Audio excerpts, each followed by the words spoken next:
The crystal tumbler shattered against marble floor, sending $1,000 whiskey cascading across Italian leather shoes. "You're nothing but a worthless servant."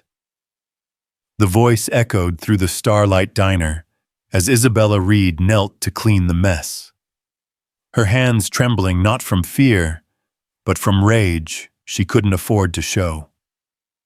In the corner booth, a billionaire watched every second, seeing something in this exhausted waitress that would soon transform both their lives forever. But neither of them knew that 16 years ago their fates had already been sealed by a single act of courage on a burning highway. Stay with me until the end of this incredible story and comment your city below. I'd love to know how far this tale has traveled. The fluorescent lights of the Starlight Diner flickered like dying stars, casting harsh shadows across Isabella Reed's face as she wiped down the same greasy counter for the third time that hour. It was 11:47 p.m. on a Tuesday night in downtown Chicago, and the November rain hammered against the windows with a violence that matched the storm brewing in her chest. Her reflection in the chrome coffee maker showed what 3 years of double shifts had done to her hollow eyes that once sparkled with artistic dreams, hands that once held paintbrushes, now cracked from industrial dishwasher chemicals, and shoulders that carried the weight of a promise she'd made beside her father's hospital bed.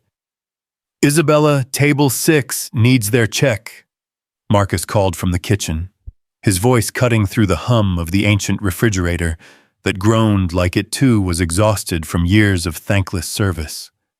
She grabbed the leather check folder, forcing her lips into the practiced smile that earned her an extra $2 or $3 in tips money that would go straight into the envelope marked Tommy's Treatment, hidden in her locker. Every dollar counted. Every smile mattered. Every degrading comment she swallowed was another day her 14-year-old brother could keep fighting the leukemia that had invaded his body like an occupying army. Table 6 held Richard Brennan, a regular, who owned 3 luxury car dealerships and never let anyone forget it. His Rolex caught the light as he snapped his fingers at her approach, not bothering to look up from his phone where he was undoubtedly closing another deal that would earn him more than she made in a year. "Finally," he muttered, snatching the folder from her hands. "You know, Isabella, you really should consider being faster. Time is money, though I suppose someone like you wouldn't understand that concept." The words stung, but she'd heard worse. She'd been called lazy by customers who didn't know she'd been on her feet for 14 hours. She'd been called stupid by men who didn't know she'd graduated summa cum laude with a degree in design before her father's death derailed everything. She'd been called worthless by people who didn't know she was the only thing standing between her brother and a foster system that would eat him alive. "I apologize for the wait, Mr. Brennan," she said, her voice steady as granite. "Can I get you anything else this evening?" He looked up, then his eyes scanning her like she was merchandise in one of his showrooms. "Actually, yes. This coffee is cold, again. How difficult is it to serve hot coffee? It's literally in the name, hot coffee. Even someone with your limited capabilities should be able to manage that." The diner fell silent. Marcus stopped chopping vegetables in the kitchen.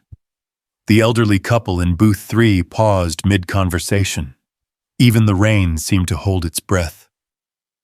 Isabella felt her hands clench involuntarily, her nails digging crescents into her palms. In another life, she would have thrown the coffee in his face. In another life, she would have told him exactly what she thought of men who measured their worth by the size of their bank accounts and the volume of their voices. But this wasn't another life. This was survival. "I'll get you a fresh cup right away, Mr. Brennan. On the house." She turned to leave, but his hand shot out, grabbing her wrist. Not hard enough to bruise, but firm enough to make her freeze. The touch sent ice through her veins. "You know what your problem is," he said, his voice low enough that only she could hear. "You think you're better than this place. I see it in your eyes. That little spark of defiance. But let me tell you something, sweetheart. You're exactly where you belong. Some people are meant to serve, and others are meant to be served. The sooner you accept which category you fall into, the happier you'll be. He released her wrist, leaving invisible fingerprints that burned like brands. Isabella walked to the coffee station, her legs mechanical, her mind screaming. She poured the coffee with hands that somehow didn't shake, though inside she was shattering, like safety glass, holding its shape even as it broke into 1,000 pieces. What Richard Brennan didn't notice, what nobody noticed, except the security camera that would later become evidence of a life-changing moment, was the man sitting in the corner booth. He wore a charcoal gray suit that cost more than most people's cars, but it was understated elegant without ostentation. His hair was silver at the temples, his jaw sharp enough to cut glass, and his eyes were the color of winter lakes, deep cold and impossibly blue. Alexander Kane had been watching the entire exchange with the intensity of a predator studying prey, though it wasn't Isabella who had drawn his hunting instincts. He'd come to the Starlight Diner on a whim, drawn by nostalgia for a simpler time, when his mother would take him to places like this after his father's drinking binges, where they'd share a piece of pie and pretend their lives were normal. He'd been about to leave when Richard Brennan had walked in, and something had made him stay. Now watching Isabella return with the fresh coffee, watching her maintain her dignity in the face of casual cruelty, Alexander felt something shift in his chest, a recognition of strength that had nothing to do with money or power or the empire he'd built from nothing. "Here's your fresh coffee, Mr. Brennan," Isabella said, setting the mug down with practiced precision. "Is there anything else I can do for you?" Richard didn't acknowledge her, just threw two $20 bills on the table for a $38 check. "Keep the change," he said, the words dripping with condescension. "Buy yourself something nice. Maybe some concealer for those bags under your eyes." He stood straightening his tie, and that's when it happened. Whether it was intentional or accidental would be debated later, but his elbow caught the fresh mug of coffee, sending it flying. The ceramic shattered against the floor, the liquid exploding across Isabella's uniform and shoes. The heat bit through the cheap fabric, but she didn't flinch. She couldn't afford to flinch. "Oh, how clumsy of me," Richard said, his smile sharp as broken glass. "Though I suppose you're used to cleaning up messes. That's what you're good at, isn't it?" The diner held its breath. Marcus had emerged from the kitchen, his hand gripping a spatula like a weapon. The elderly couple looked horrified. The college student in booth 5 had his phone out recording, and Alexander Kane stood up. He moved with the fluid grace of a man who'd learned long ago that true power didn't need to announce itself. His footsteps were silent on the linoleum floor, his presence filling the space like smoke, invisible but undeniable. He stopped beside Richard Brennan, who suddenly looked very small despite his expensive suit and gleaming watch. "Apologize," Alexander said. The word wasn't shouted. It wasn't even particularly firm, but it carried the weight of mountains, the inevitability of gravity. Richard turned, his face flushing red. "Excuse me, who the hell do you think you saw?" "Alexander Kane," he said, extending a business card between two fingers. "And you're Richard Brennan. You own 3 dealerships, 2 of which are mortgaged to the hilt, and 1 of which is currently under investigation for odometer fraud. Your wife filed for divorce 6 months ago, but you're keeping it quiet because it would affect your business reputation. Your son dropped out of Columbia last semester, but you're still telling everyone he's pre-med. And that Rolex you're wearing, it's fake. A good fake, but fake nonetheless." The color drained from Richard's face like water from a burst dam.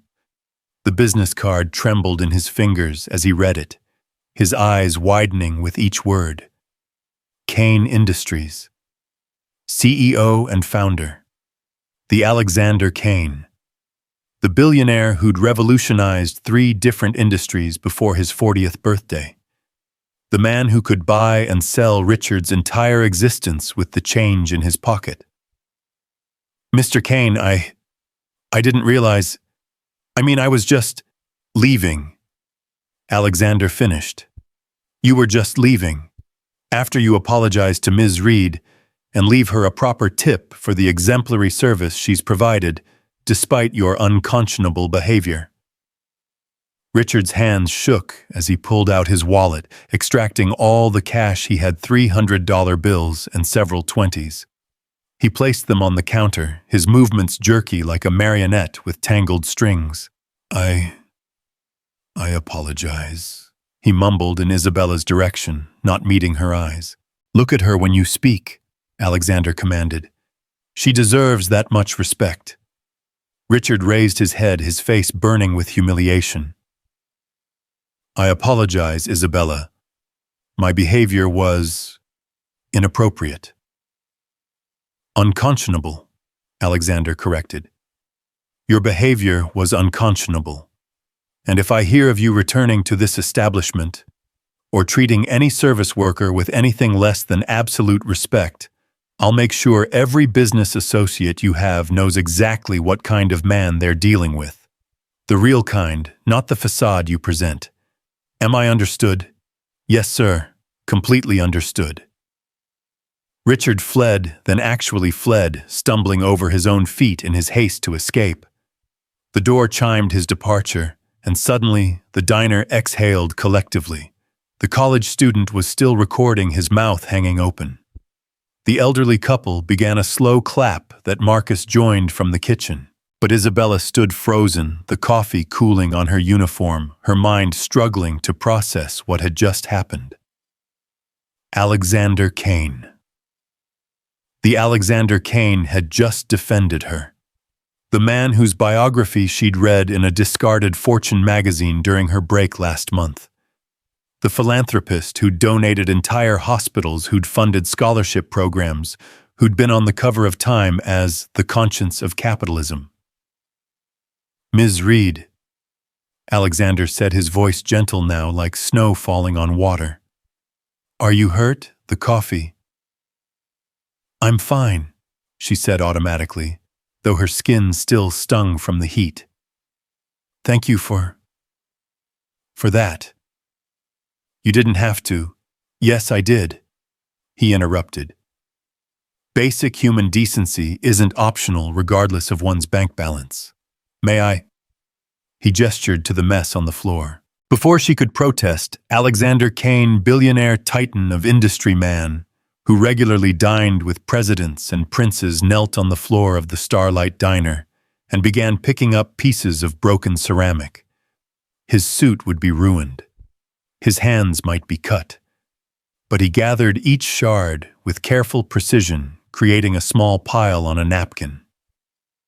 You don't have to do that, Isabella said, dropping to her knees beside him, reaching for the larger pieces. This is my job. No, he said firmly, but kindly. Your job is to serve food and provide customer service. Your job is not to be abused by small men with big egos. There's a difference. Their hands moved in synchronization, clearing the floor, while the diner watched in stunned silence. When their fingers accidentally touched, reaching for the same piece, Isabella felt a jolt of something, not attraction exactly, but recognition. Like meeting someone from a dream you couldn't quite remember. There, Alexander said, standing and offering her his hand. She took it, letting him pull her to her feet, noting how his grip was firm, but gentle, powerful, but not dominating. Marcus, is it? He called to the kitchen. Could we get a mop for the coffee? Already on it, sir, Marcus replied, emerging with the mop bucket, his eyes wide with something between awe and disbelief. Alexander returned to his booth, while Isabella changed into the spare uniform she kept in her locker. When she emerged, he was writing something in a leather notebook, his penmanship precise and elegant. The pile of cash Richard had left sat untouched on the counter. "That's yours," Alexander said without looking up. "You earned it. He only left it because you—" I merely reminded him of his obligations. "The money is yours, Ms. Reed. I suspect you need it more than the satisfaction of a grand gesture would provide." How did he know? How could he possibly know about Tommy, about the medical bills, about the empty refrigerator and the overdue rent, and the insurance company that kept finding new ways to deny coverage? But something in his eyes suggested he did know, or at least understood, the weight of desperation that kept people in places like this long after their dreams had died. The rest of the shift passed in a blur. Alexander ordered coffee black, no sugar, and a piece of apple pie that he ate with deliberate appreciation. He didn't try to make conversation, didn't treat her differently than before the incident. He simply existed in his corner booth, a guardian presence that made the rest of the night feel safer somehow. Other customers came and went. The rain continued its assault on the windows. The coffee maker gurgled and groaned. The world continued spinning on its axis, but Isabella felt like something fundamental had shifted, like a door had opened in a wall she hadn't even known existed. At 2 a.m. when her shift ended, Alexander was still there. He'd been working on his laptop for the last hour, occasionally taking calls in a voice too low for her to hear. As she approached with his final check, he'd ordered 3 more coffees throughout the night. He closed the laptop and looked up at her with those impossible blue eyes. "Ms. Reed, may I ask you something?" She nodded, not trusting her voice. "Why do you stay?" The question hung between them like a bridge over dark water. She could give him the surface answer, the money, the flexible hours, the proximity to her apartment. But something about the way he asked, like he genuinely wanted to know, made her tell the truth. "My brother," she said simply. "He's sick, leukemia.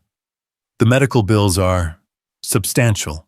This place pays cash tips daily and every dollar matters. I stay because leaving would mean letting him down, and I've already lost too much to lose him too." Alexander nodded slowly, as if she'd confirmed something he'd suspected. "And before? What did you do before this became your world?" "I was a designer. Digital art mainly, but some traditional work too. I had a scholarship to the Art Institute.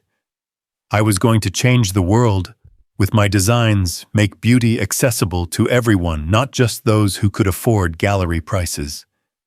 She laughed, but it was bitter as burnt coffee. "Young dreams, naive dreams." "Dreams deferred are not dreams destroyed," Alexander said. "What happened?" "Life," Isabella replied. "My father died in a construction accident, no life insurance, of course. My mother had passed when I was 12. Tommy was 11 when Dad died, and someone had to take care of him. Then the diagnosis came 6 months later, and suddenly my biggest concern wasn't about creating art, but about keeping him alive. The scholarship couldn't cover living expenses for 2 people and medical bills, so I made a choice. I'll always make that choice." Alexander was quiet for a long moment, studying her with an intensity that should have been uncomfortable but wasn't. It felt like being seen, truly seen for the first time in years. "Your father," he said slowly. "What was his name?" The question seemed odd, but she answered. David Reed. He worked construction on the north side mostly until the accident." Something flickered across Alexander's face, a shadow of memory, a ghost of recognition. But it passed so quickly she might have imagined it. "Ms. Reed, Isabella, I'm going to leave you something with your tip. It's not charity and it's not pity. It's an investment in potential I see being wasted here. You have a choice to make and I won't judge you either way, but I hope you'll consider it." He stood then, placing cash on the table, a $100 bill for a $15 check. But that wasn't what made Isabella's hands shake. It was the envelope he pulled from his jacket, cream-colored and heavy with her name written on it, in that same elegant handwriting. "Don't open it until your shift is completely over," he said. "And whatever you decide, know this strength isn't measured by how much weight you can carry, but by how you carry it. You, Isabella Reed, carry your burdens with a grace that would humble kings." He left, then disappearing into the rain-soaked night, his town car materializing from the darkness like something from a fairy tale. Isabella stood holding the envelope, feeling its weight, not just physical, but metaphorical, like holding potential itself. Marcus emerged from the kitchen, whistling low. "Girl, do you know who that was?" That was Alexander Kane. The actual Alexander Kane. He could buy this whole block just to tear it down for a parking space. "What's in the envelope?" "I don't know," Isabella said honestly. "He said not to open it until my shift is over." "Your shift ended 5 minutes ago," Marcus pointed out. With trembling fingers, she opened the envelope. Inside was a check that made her legs buckle. $5,000. But it was the note that truly stopped her heart. Isabella. Character is a currency more valuable than gold, and you possess wealth that most billionaires would envy. Your father saved something precious to me once, though he never knew it. Consider this a small return on his investment in human decency. If you want more than this, not just money, but opportunity, call the number below. I'm starting a new foundation focused on bridging the gap between potential and opportunity. I need someone who understands both sides of that divide, someone who knows what it means to sacrifice dreams for survival, but hasn't let that sacrifice make them bitter. The job would pay 6 figures annually with full benefits, including comprehensive health care that would cover your brother's treatment. But more than that, it would put you in a position to help others the way someone should have helped you. This check is yours, regardless of your decision. Cash it, use it, and know that someone sees your worth even when the world tries to convince you otherwise. But if you're ready to transform surviving into thriving, call me. Alexander Kane. The number was written below 10 digits that might as well have been a map to another universe. Isabella read the note 3 times, then a fourth, certain she was misunderstanding something. 6 figures. Health care for Tommy. A chance to help others. Isabella. Marcus's voice seemed to come from very far away. "You okay? You look like you're about to faint." And she showed him the check, watched his eyes bulge like cartoon characters. "Is this real? This can't be real." "It's real," she whispered, though she could hardly believe it herself. "What are you going to do?" Isabella looked around the diner at the cracked vinyl seats held together with duct tape, at the flickering lights that gave everyone a sickly pallor, at the coffee maker that sounded like it was dying, at the remnants of her dreams that had been mopped up along with spilled coffee and broken ceramic. Then she thought about Tommy lying in a hospital bed, machines keeping track of his vital signs, while poison pumped through his veins to kill the thing that was killing him. She thought about the insurance forms marked "denied" in red ink. She thought about her father who'd worked himself to death trying to provide for his family, and her mother who'd died believing her children would have better lives than she did. "I'm going to go home," she said slowly. "I'm going to sit with my brother. I'm going to think about what this means. And then..." She folded the note carefully, placing it against her heart. "Then I'm going to make a call that might change everything." Marcus hugged her, then surprising them both. "You deserve this, Bella. Whatever this is, you deserve it. Don't let anyone tell you different." Isabella gathered her things, the envelope burning against her chest, where she'd tucked it inside her jacket. The rain had stopped, leaving the streets gleaming like black mirrors. The city that had felt like a prison for so long suddenly looked different, not smaller, but full of possibility she'd been too tired to see. As she walked to the bus stop, she didn't notice the town car parked across the street, or Alexander Kane watching from the back seat, his phone in his hand waiting for a call he hoped would come. She didn't know that 16 years ago, on a rain-soaked highway, David Reed had pulled a woman from a burning car, staying with her until the ambulances arrived, refusing to leave, even when the flames grew closer. She didn't know that woman was Alexander's mother, or that David had died in a construction accident while building the pediatric wing Alexander had donated to Chicago General, the same wing where Tommy now received treatment. All Isabella knew was that for the first time in 3 years, the weight on her shoulders felt a little lighter. The envelope against her heart felt like armor, and the number in her pocket felt like a key to a door she'd thought was permanently locked. She pulled out her phone, staring at the cracked screen that she'd been meaning to replace for months. It was 2:47 a.m. Too late to call anyone. Too early to make life-changing decisions. But then again, when was the right time to step out of the shadows and into a light you weren't sure you deserved? Tomorrow, she decided. Tomorrow she would call. Tomorrow she would take the leap. Tomorrow she would find out if Alexander Kane's offer was real or just another cruel joke from a universe that had specialized in them lately.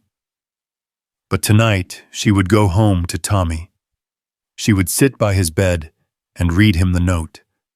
She would tell him about the strange billionaire who'd defended her honor and left her more money than she'd seen in one place since their father's life insurance had run out. She would let herself hope just for a few hours that maybe their story wasn't over yet.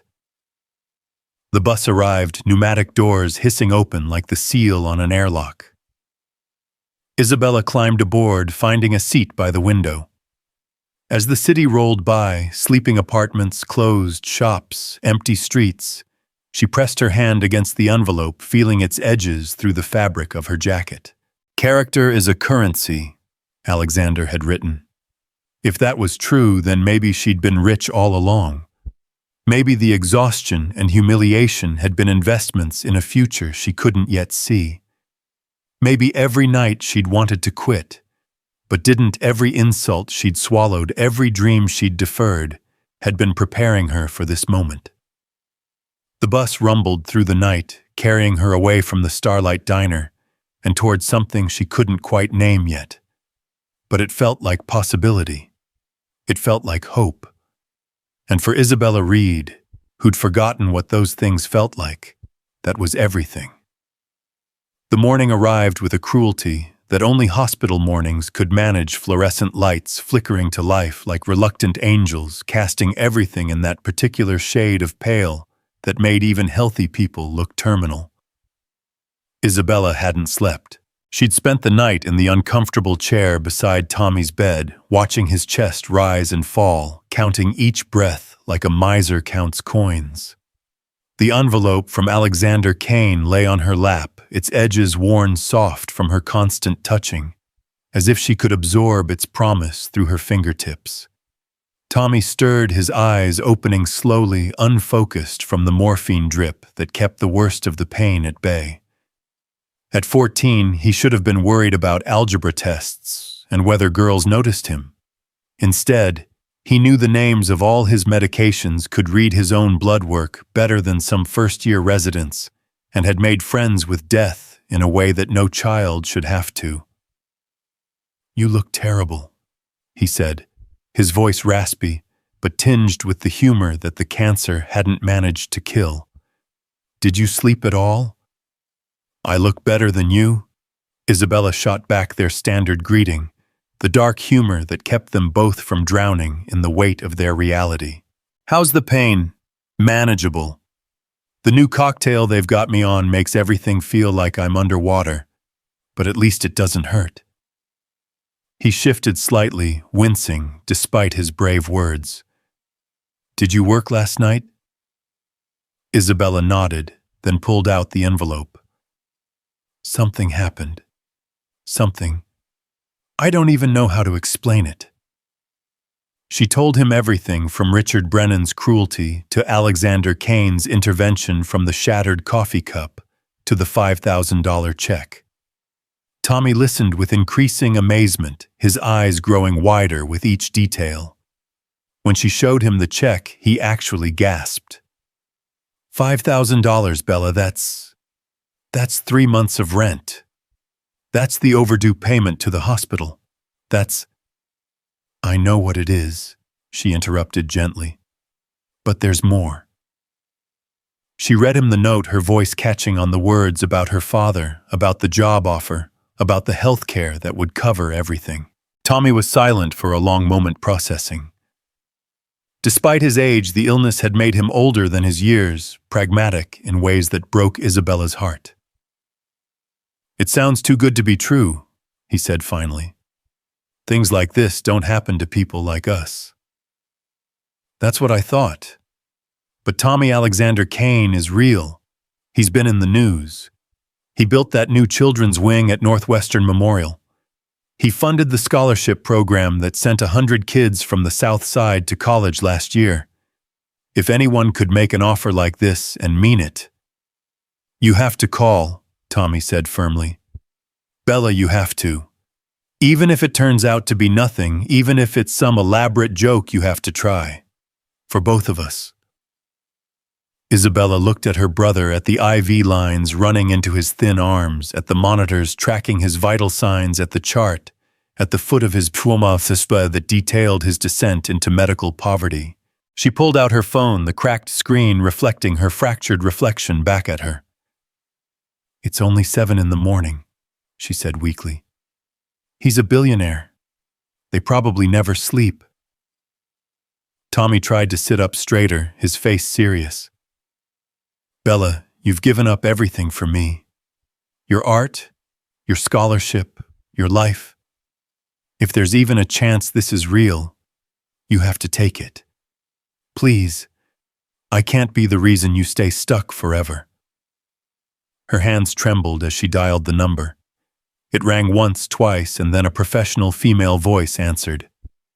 Kane Industries Executive Office. How may I direct your call? Isabella almost hung up. This was insane.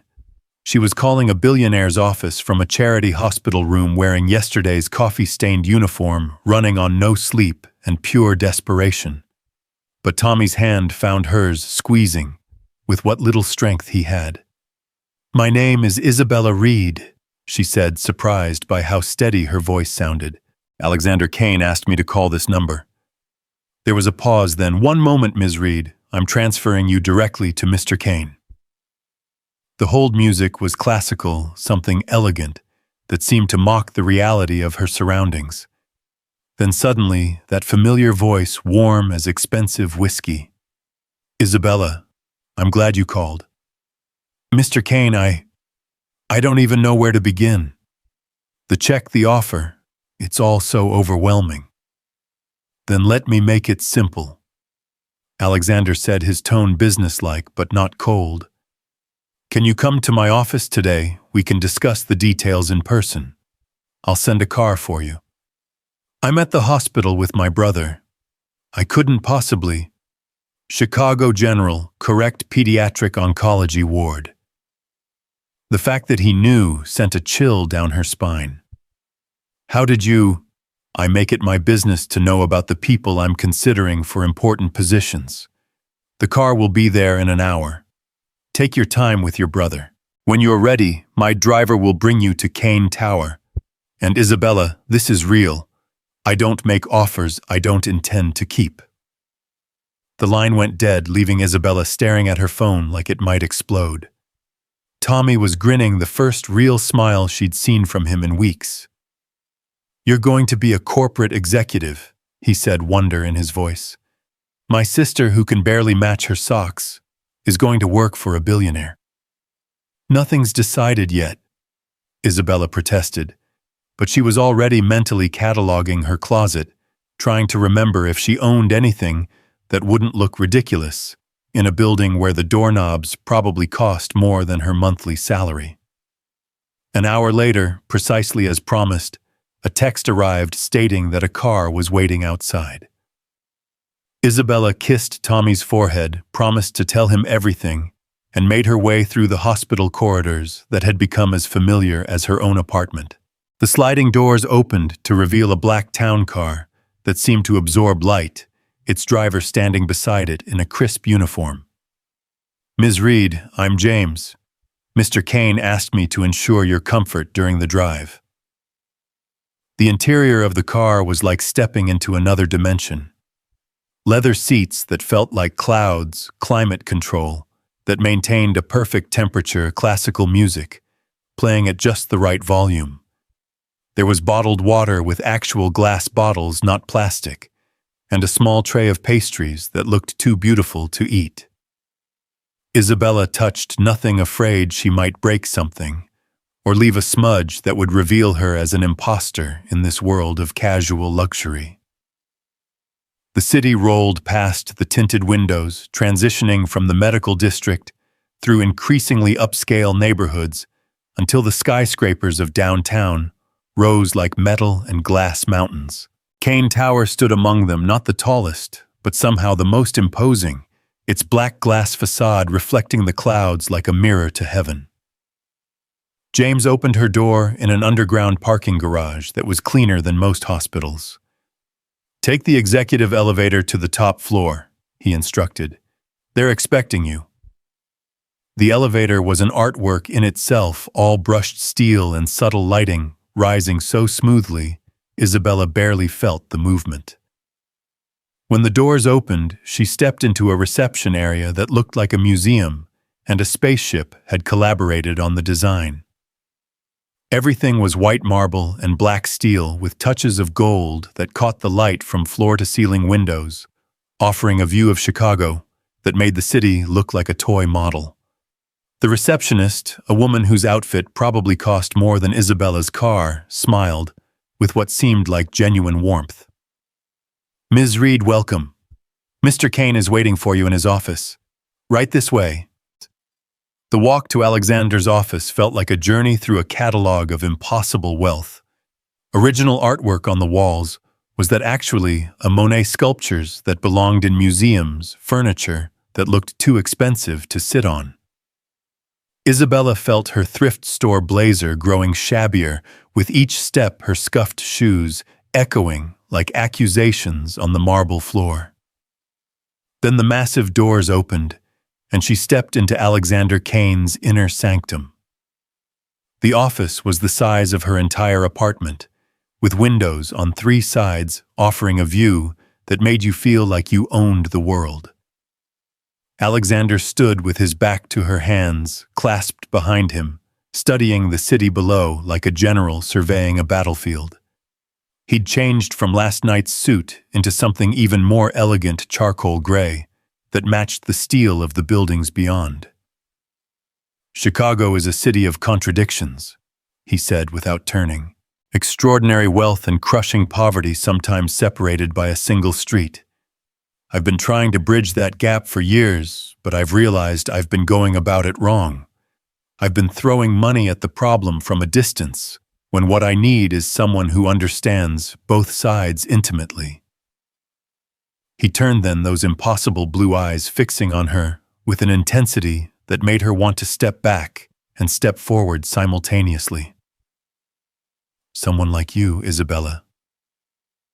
"Mr. Kane, I appreciate the offer, but I have to be honest. I don't have any experience in foundation work. I don't have an MBA or connections or any of the things someone in that position would need." "Sit," he said, gesturing to one of the leather chairs that looked like it cost more than Tommy's monthly treatment. "Would you like coffee? And I promise it's better than what the Starlight serves." Despite everything, Isabella smiled. "That's a pretty low bar." Alexander pressed a button on his desk, and within moments the receptionist appeared with a silver tray bearing coffee that smelled like heaven had been distilled into liquid form. Isabella took a sip and actually sighed.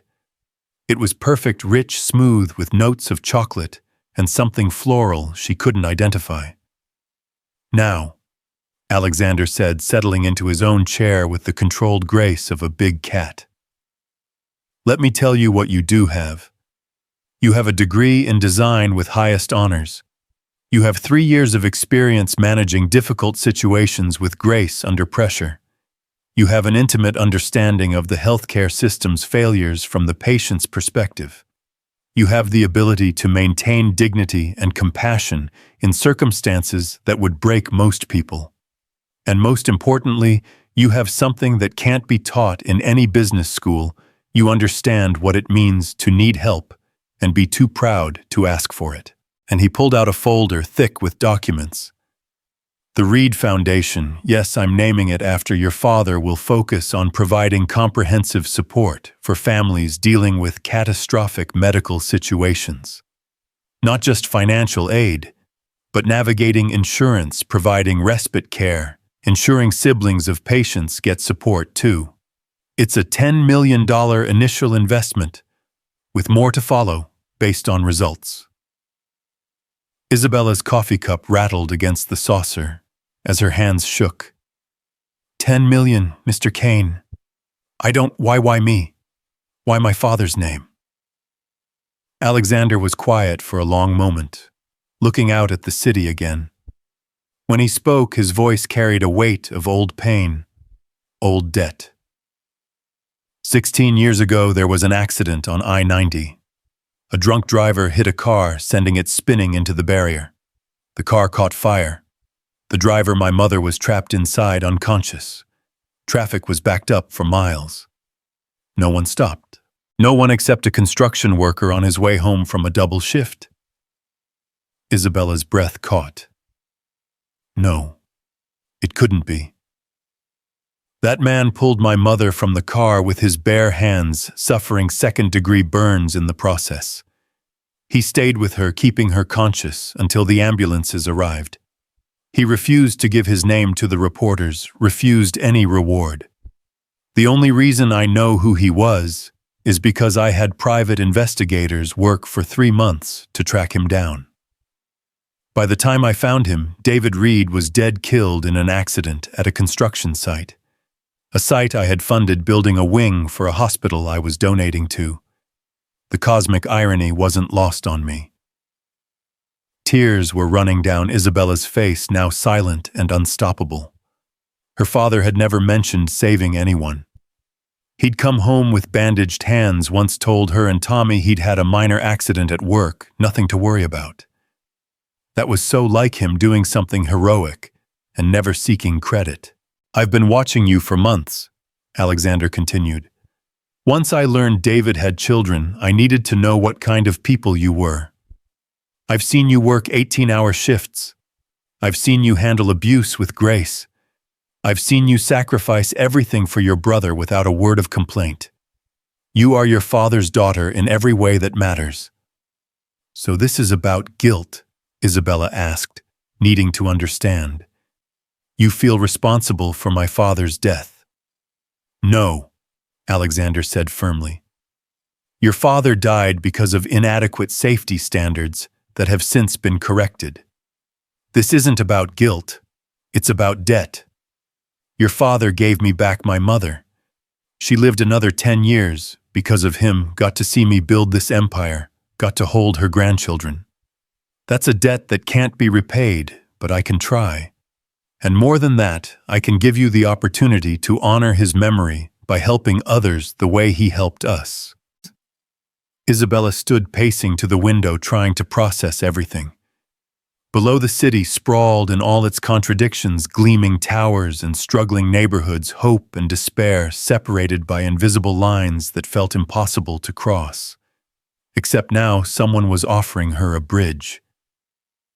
"The salary," she said, her voice barely a whisper.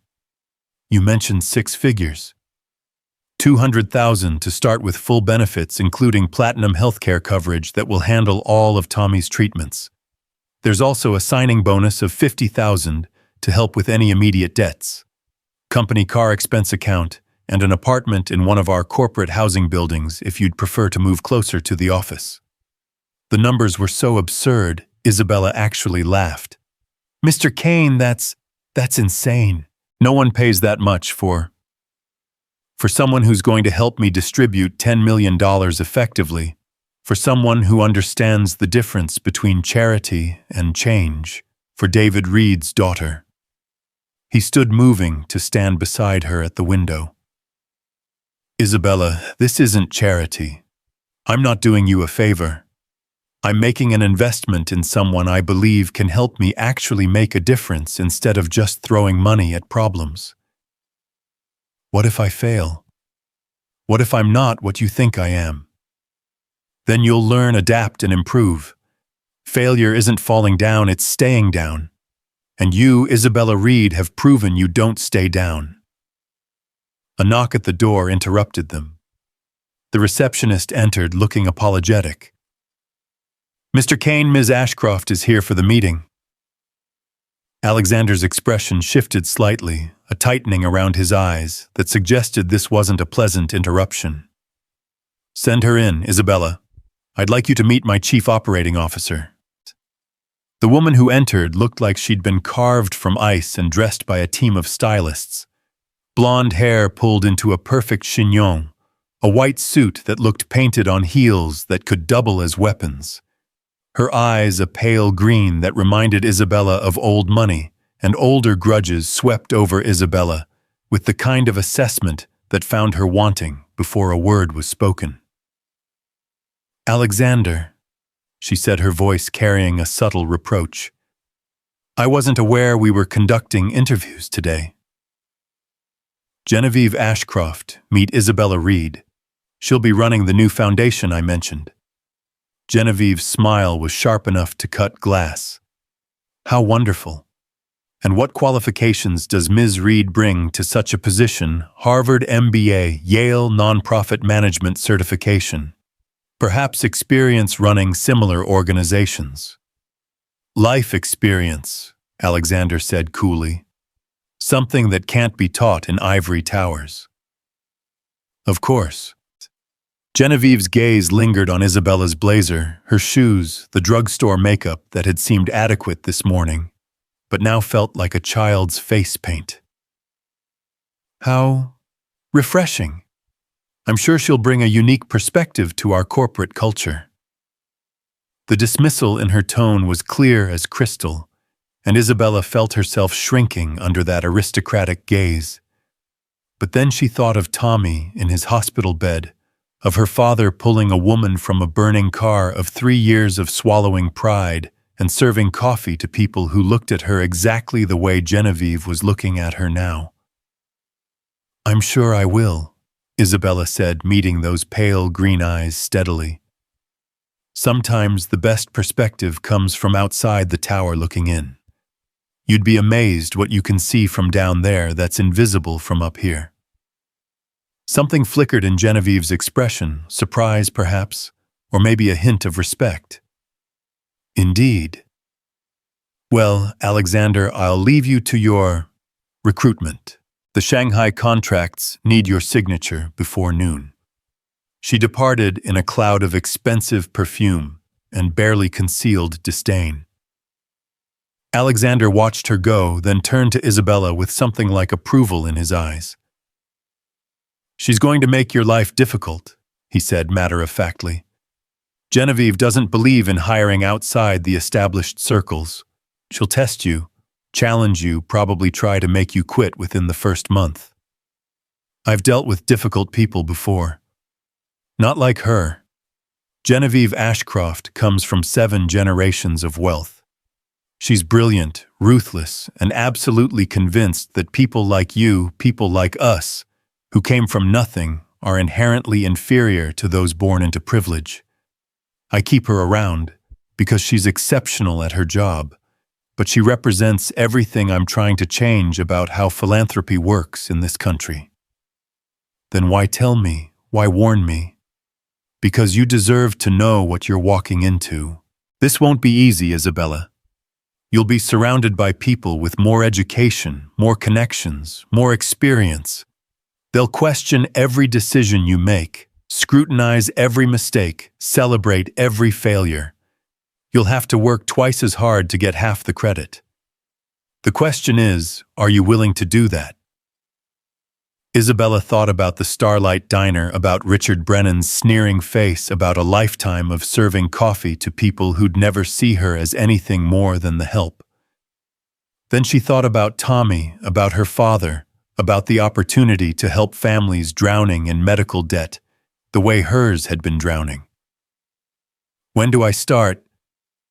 Alexander's smile transformed his face, making him look younger, almost boyish.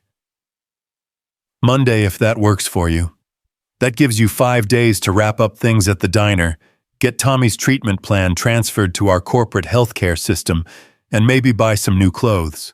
No offense, but Genevieve wasn't wrong about our corporate culture having certain expectations.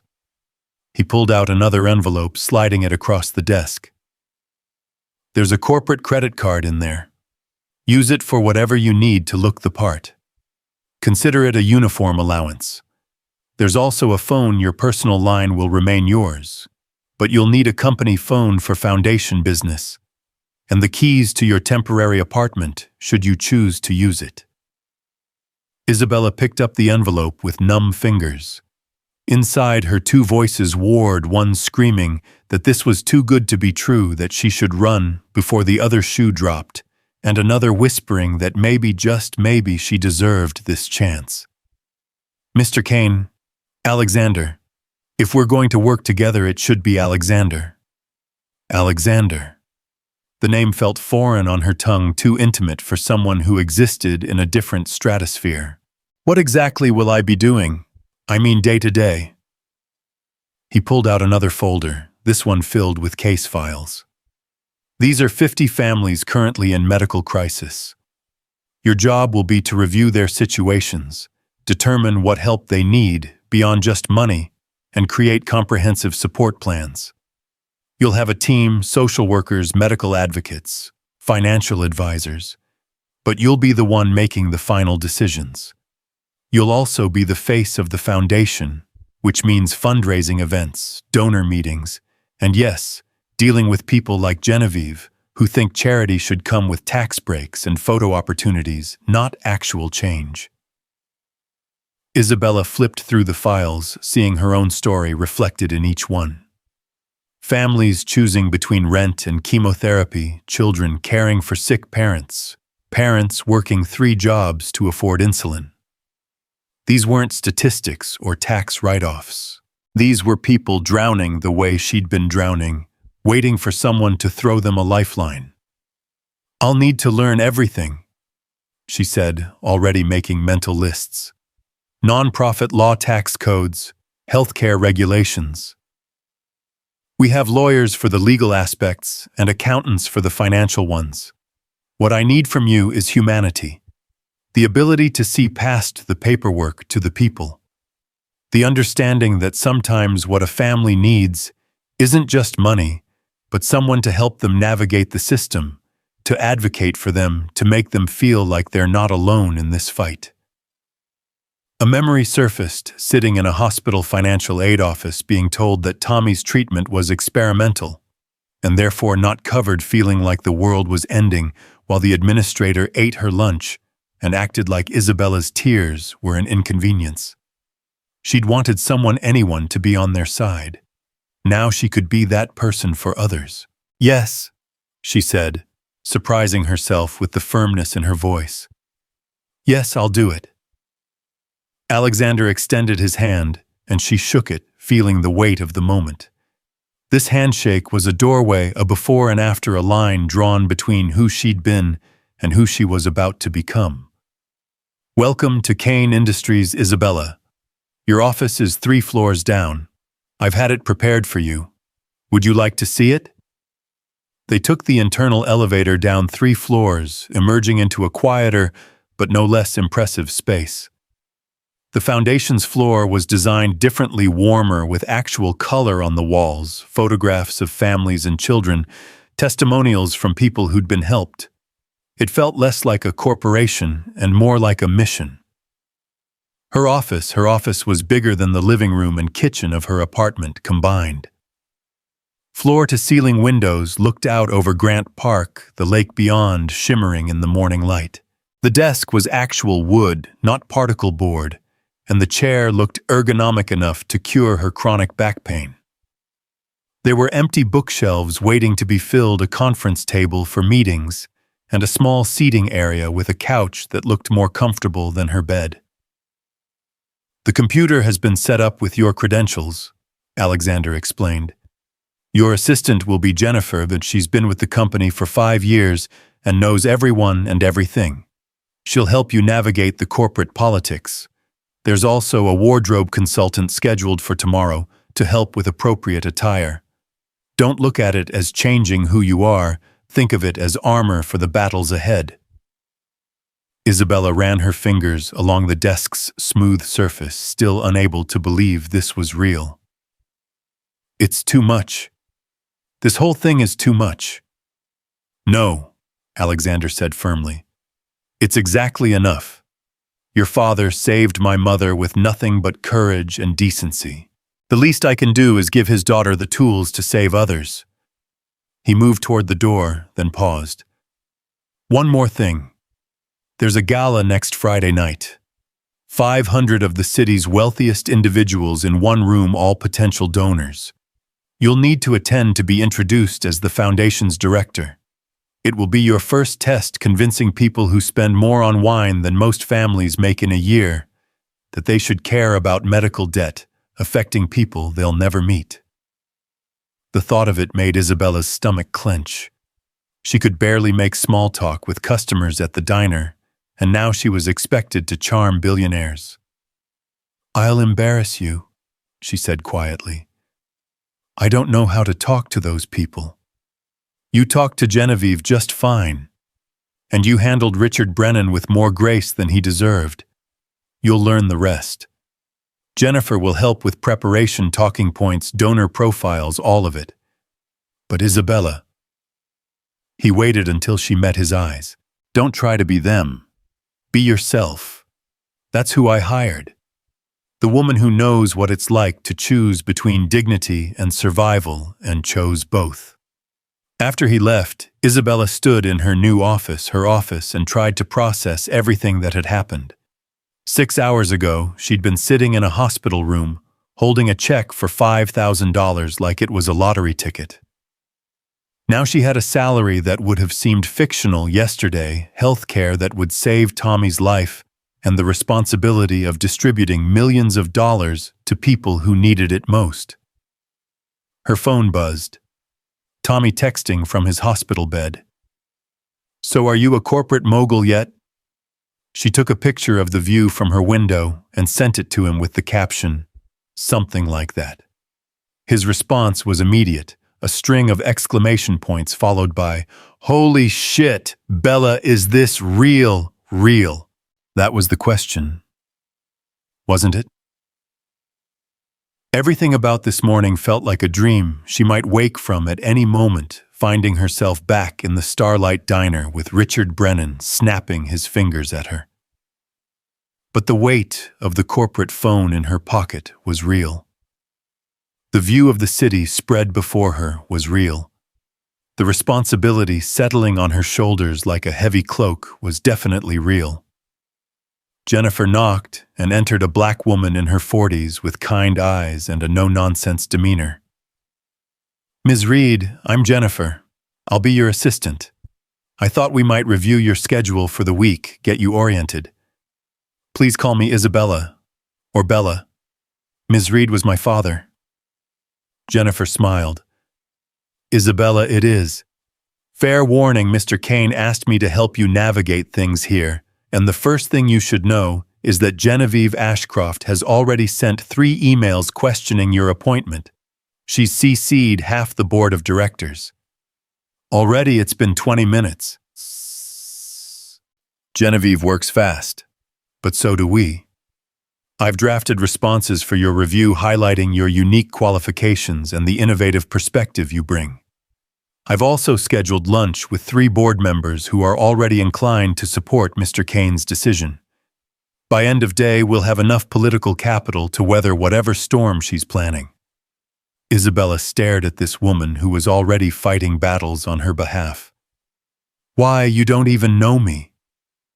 I know Mr. Kane doesn't make impulsive decisions. I know he's been looking for someone to run this foundation for 2 years and rejected every candidate the headhunters brought in. And I know what it's like to be the only person in the room who didn't grow up with a trust fund. We look out for each other here, those of us who earned our seats at the table instead of inheriting them. The rest of the morning passed in a blur of meetings, orientations, and information that threatened to overwhelm Isabella's sleep-deprived brain. She met the Foundation's initial team, 2 social workers, a medical advocate, and a financial counselor, all of whom seemed cautiously optimistic about her appointment. She reviewed the 50 cases Alexander had mentioned, each one breaking her heart in new ways. She signed paperwork that made her head spin, including a healthcare enrollment form that would have Tommy covered by Monday. By lunch, she was exhausted but exhilarated. Jennifer had scheduled her lunch with 3 board members at a restaurant Isabella had only ever walked past, never imagining she could afford to eat there.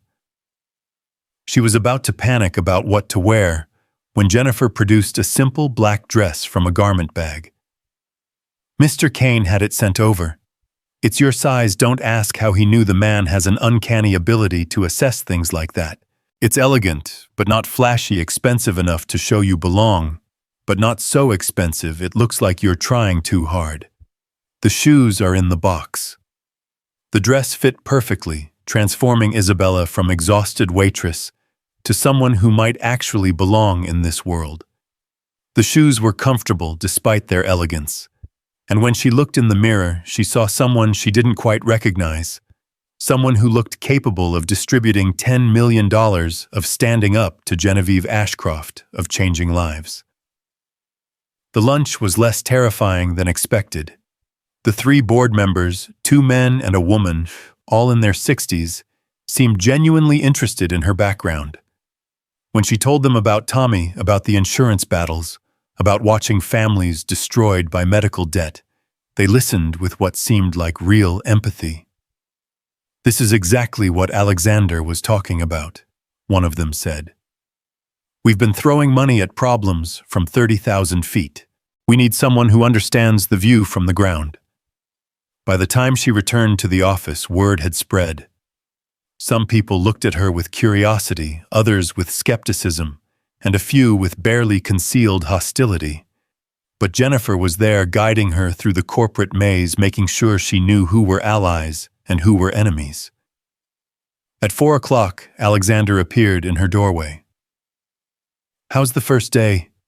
Overwhelming, Isabella admitted. I feel like I'm drowning in information. That's normal. It'll take weeks before you feel comfortable, months before you feel confident. But you're doing better than you think. The board members from lunch already emailed their support. That's 3 votes Genevieve didn't expect you to have. She really doesn't want me here. No, she doesn't. But that's not about you specifically. It's about what you represent. Change, a different way of doing things, proof that merit matters more than pedigree. She'll either adapt or she won't, but that's her problem, not yours. Isabella wanted to ask more, to understand the dynamics she was stepping into, but her phone rang. The hospital. Tommy's doctor. I have to take this, so, she said, and Alexander nodded, stepping out to give her privacy. Ms. Reed, this is Dr. Patterson. I wanted to let you know that Tommy's latest test results are in. The treatment is working, but slower than we'd hoped. We'd like to discuss moving to a more aggressive protocol, but it's experimental and… Will insurance cover it? That's the issue. Your current insurance won't, and the out-of-pocket cost would be substantial. Isabella felt the familiar ice in her veins, the panic that always came with these calls. Then she remembered the healthcare card in her wallet, the platinum coverage that started Monday. We're switching insurance, she said. New coverage starts Monday. Full platinum plan through Kane Industries. Will that cover it? There was a pause, then the doctor's voice changed, became warmer, more helpful. Kane Industries Platinum, that covers everything, Ms. Reed. Everything. We can start the new protocol Tuesday if you'd like. Isabella ended the call with tears streaming down her face. Everything. The word echoed in her mind. After 3 years of fighting for every treatment, every medication, every test, suddenly everything was covered. Tommy would get the care he needed without her having to beg, borrow, or sacrifice. Alexander returned, took one look at her face, and handed her a tissue from the box on her desk. Good news or bad news? Good, she managed. The insurance. It covers Tommy's experimental treatment. All of it. That's what it's supposed to do. No one should have to choose between bankruptcy and their brother's life. Isabella looked at this man who'd appeared in her life like some sort of fairy godfather, changing everything with a wave of his corporate credit card. Why do you care so much? And don't say it's about my father. This is more than that. Alexander was quiet for a moment, looking out at the city. When I was 12, my father died of cancer. We had money by then, not like now, but enough. And it didn't matter. All the money in the world couldn't save him. But what I remember most isn't his death. It's the other families in the hospital, the ones who couldn't afford treatment, who had to watch their loved ones die not because medicine couldn't save them, but because their bank accounts couldn't. I swore that if I ever had real power, real money, I'd fix that. But I've been going about it wrong, writing checks from a distance. What I needed was someone who understood the problem from the inside. Someone like you. The office was quiet, except for the distant hum of the city below. Isabella felt the weight of his expectations, his hopes, his own grief transformed into purpose. It should have been crushing, but instead, it felt like being given armor weapons, an army to fight a battle she'd been losing alone for so long. I won't let you down, she said. I know you won't. But more importantly, don't let yourself down. Don't let Tommy down. Don't let those 50 families in those files down. That's who you're really working for. He left her with that thought, and Isabella turned to the files, opening the first one. Maria Gonzalez, single mother of 3, working 2 jobs while battling lupus. Insurance covered basic treatment, but not the specialist she needed. Behind on rent because of medical bills. About to lose her apartment. Isabella picked up her phone and called the financial counselor on her team. I need you to research emergency housing assistance programs and negotiate with Maria Gonzalez's landlord. We're going to pay her back rent and 3 months forward while we get her medical situation stabilized. We can do that. We have $10 million to distribute. Yes, we can do that. She worked until 7 when Jennifer finally insisted she go home. You can't save everyone in one day, she said gently. This is a marathon, not a sprint. Isabella took the corporate car home. She had a driver now, another surreal addition to her new life. The apartment looked even shabbier after a day in Kane Tower, but it was still home. She kicked off the expensive shoes, changed into sweatpants, and called Marcus at the diner. Bella girl, where have you been? Your shift started an hour ago. Marcus, I need to tell you something. I'm not coming back.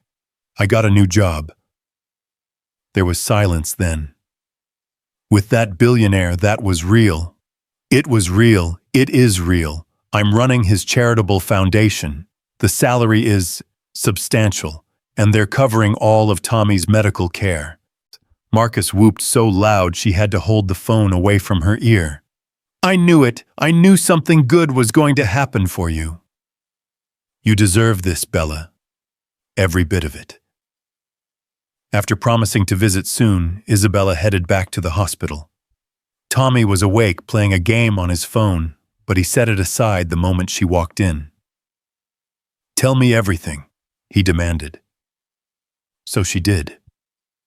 She told him about the office, about Genevieve's icy disdain, about Jennifer's warm support, about the board members and the files and the moment she'd authorized help for Maria Gonzalez.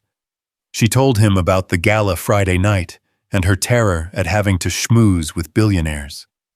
She told him about the insurance that would cover his experimental treatment. "We're going to be okay," she said, holding his hand. "For the first time in 3 years, we're actually going to be okay." Tommy squeezed back his grip stronger than it had been in months. "No, Bella. We're going to be better than okay. You're going to change lives. Dad would be so proud." The mention of their father hung in the air between them like a prayer, and Isabella held on to it as she left the hospital that night, carrying it with her through the next 4 days that blurred together in a hurricane of preparation. The wardrobe consultant Jennifer had arranged turned out to be a silver-haired woman named Diane, who took one look at Isabella's thrift store collection and declared it charmingly authentic but professionally inadequate. She whisked Isabella through Nordstrom and Saks like a general conducting a campaign, selecting pieces that somehow managed to look both expensive and understated. "You're not trying to look rich," Diane explained, holding up a navy dress that probably cost more than Isabella's monthly rent. "You're trying to look like you belong. There's a difference. Rich is nouveau, trying too hard. Belonging is quiet confidence quality without flash." Isabella learned more about fashion in those 3 hours than she had in 28 years of life. The importance of proper tailoring. How the right shoes could change your entire posture. Why certain fabrics commanded respect, while others screamed discount rack. By the time they finished, she had a wardrobe that would armor her for any corporate battle, each piece an investment in the person she was becoming. Thursday brought a different kind of education.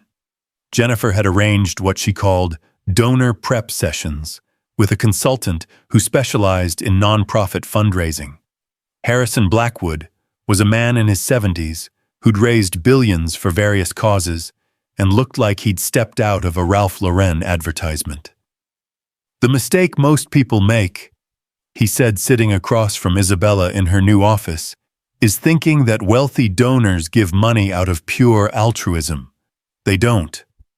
They give because it makes them feel something powerful, generous, important, absolved. Your job is to figure out what each person needs to feel and provide that opportunity."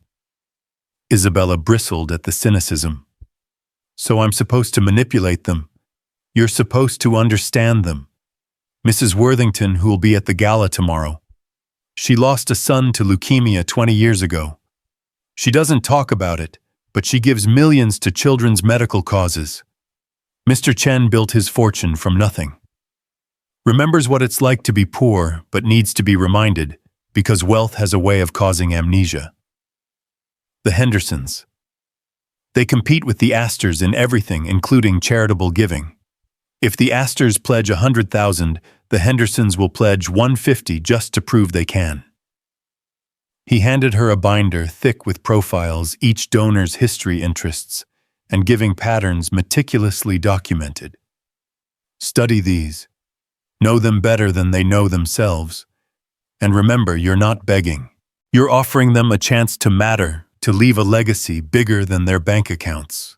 That evening, while Isabella sat on Tommy's hospital bed, reading donor profiles aloud, turning them into a game where Tommy guessed which ones would be the biggest pains, Alexander called. "How's the preparation going? I feel like I'm cramming for an exam where the subject is how to pretend you belong in a world that isn't yours." His laugh was warm through the phone. "You're not pretending anything. You're translating between two worlds. That's different. Also, I should warn you, Genevieve will be there tomorrow night. She's already been working the donors, laying groundwork to undermine you." Isabella's stomach clenched. "What's she saying? That you're a charity case yourself, that I hired you out of guilt, that you lack the sophistication to manage such a large foundation? Standard Genevieve tactics, death by 1,000 subtle cuts. And people believe her. Some do. She's very persuasive. But that's why tomorrow matters. You need to show them who you really are, not who Genevieve says you are. After the call, Tommy looked at her with concern. You're scared. Terrified, Isabella admitted. These people could buy and sell me 1,000 times over.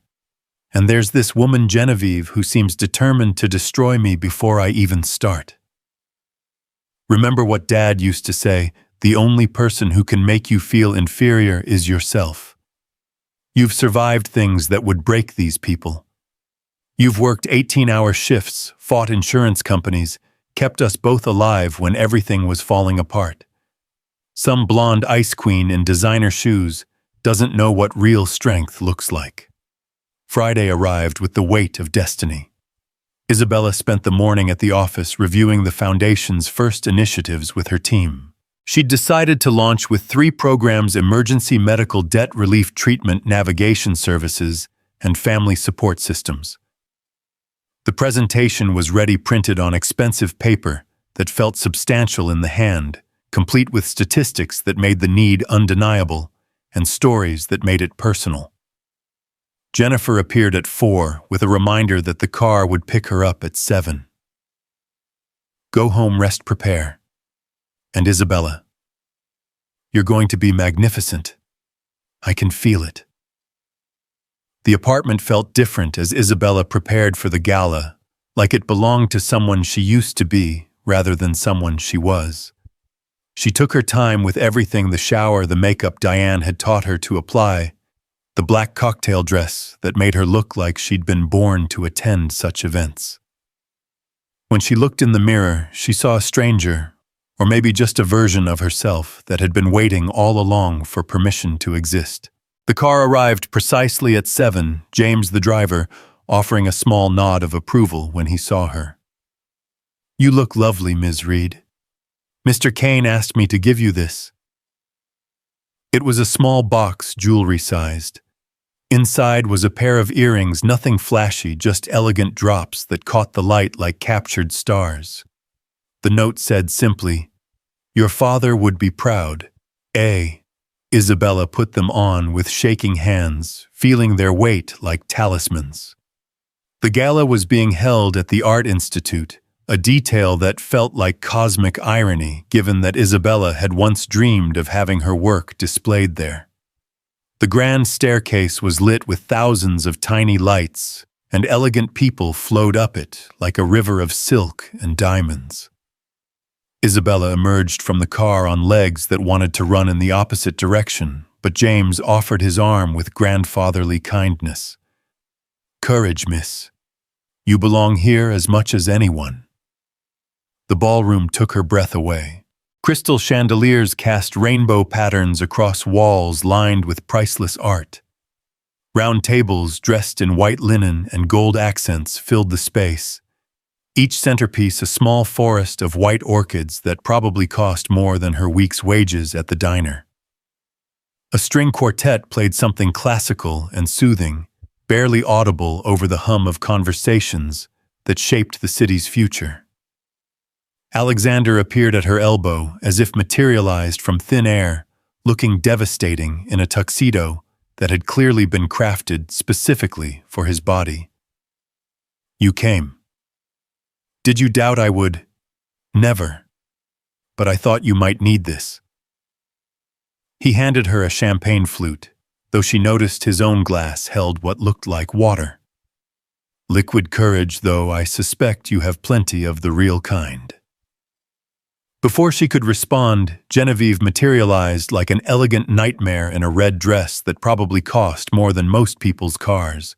Her smile was sharp enough to perform surgery. Isabella, how lovely you look. Almost like you belong here. The pause before almost was deliberate, surgical in its precision. Genevieve. Alexander's voice carried a warning, but she continued as if he hadn't spoken. I was just telling the Worthingtons about your background. Such an inspiring story, from serving coffee to serving the community. Though I suppose the skill set isn't that different, is it? Just a matter of scale. Isabella felt the words like physical blows designed to diminish her in front of the very people she needed to impress. The Worthingtons, an elderly couple dripping in old money elegance, watched with the detached interest of people viewing a blood sport. This was the moment. Isabella could shrink, could let Genevieve's words reduce her to the coffee-slinging nobody she was trying to paint her as. Or she could remember Tommy's words, her father's courage, the 50 families whose files sat on her desk waiting for help. "You're absolutely right, Genevieve," Isabella said, her voice carrying surprising strength. "The skill set is remarkably similar. In both cases, you're serving others, anticipating needs, ensuring satisfaction. The difference is that when I served coffee, I learned to read people who needed kindness with their caffeine, who was having the worst day of their life, who just needed someone to see them as human.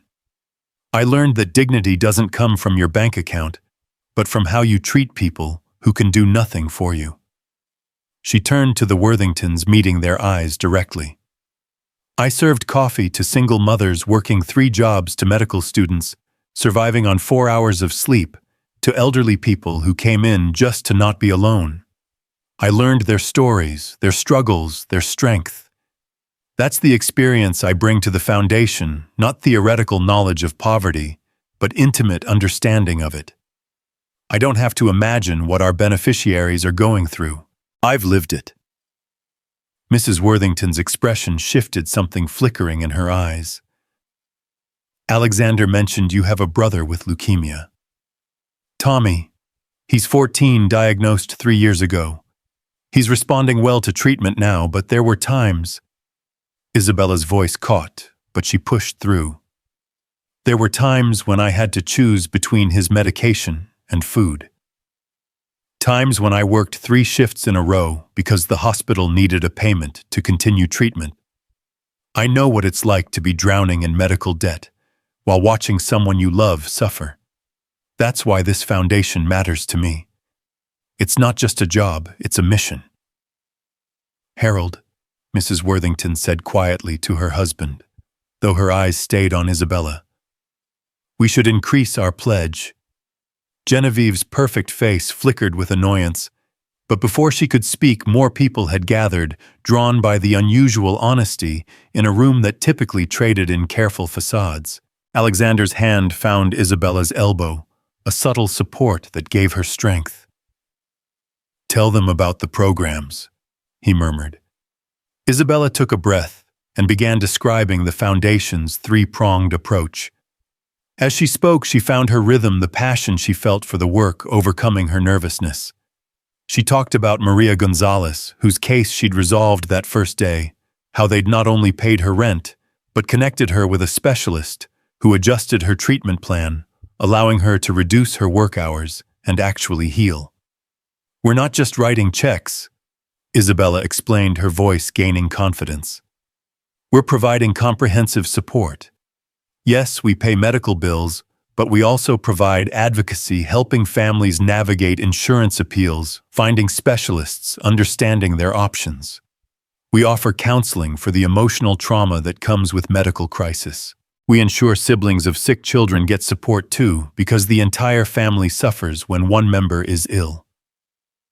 "How do you choose who to help?" This from Mr. Chen, who'd approached with the quiet intensity of someone genuinely interested. "We don't choose, we help everyone who comes to us to the extent our resources allow. But we prioritize based on urgency and impact. A family about to lose their home gets immediate assistance.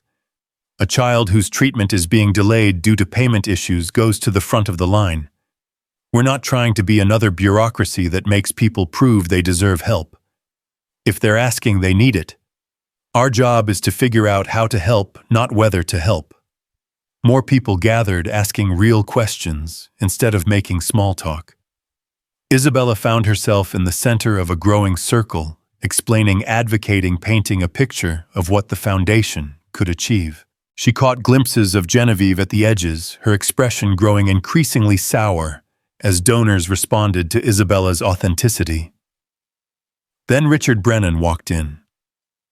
Isabella saw him before he saw her, and her blood turned to ice. He was here at this gala in his expensive tuxedo with a blonde date young enough to be his daughter. The universe's cruel sense of humor apparently wasn't finished with her. Alexander noticed her reaction immediately. "What's wrong?" But Richard had spotted them, and his face went through a series of expressions: shock, embarrassment, then something calculating. He whispered something to his date and began moving through the crowd toward them. "Ms. Reed," he said, his voice carrying that same condescension from the diner, though tempered with wariness as his eyes flicked to Alexander. "What an unexpected pleasure. I didn't realize the help was invited to these events." The circle of donors fell silent, sensing blood in the water. This was the test Isabella realized. Not Genevieve's subtle undermining, but this a direct attack on her worth in front of everyone who mattered. "Mr. Brennan." Alexander's voice could have frozen hell. "I don't recall seeing your name on the guest list." "I'm here as a +1, Richard said, his confidence returning. "My date's father is on the hospital board, but imagine my surprise seeing someone who was serving me coffee just a week ago now playing dress-up with the city's elite." Isabella felt every eye in the room on her. This was the moment that would define her in this world: victim or victor, charity case or champion. She thought of her father pulling Alexander's mother from a burning car, of Tommy fighting cancer with more grace than this man had ever shown, of every night she'd wanted to throw coffee in a customer's face, but smiled instead because survival required it. "You're right, Mr. Brennan," she said, her voice carrying across the silent ballroom. "A week ago I was serving you coffee. I served it with professionalism despite your rudeness. I cleaned up the mess you deliberately made without complaint. I endured your insults with dignity. And you know what, I'm proud of that. I'm proud that I could maintain my humanity in the face of your cruelty. I'm proud that I did whatever it took to support my sick brother. I'm proud that I never let people like you make me as small as you tried to." She stepped closer to him, close enough that he actually stepped back.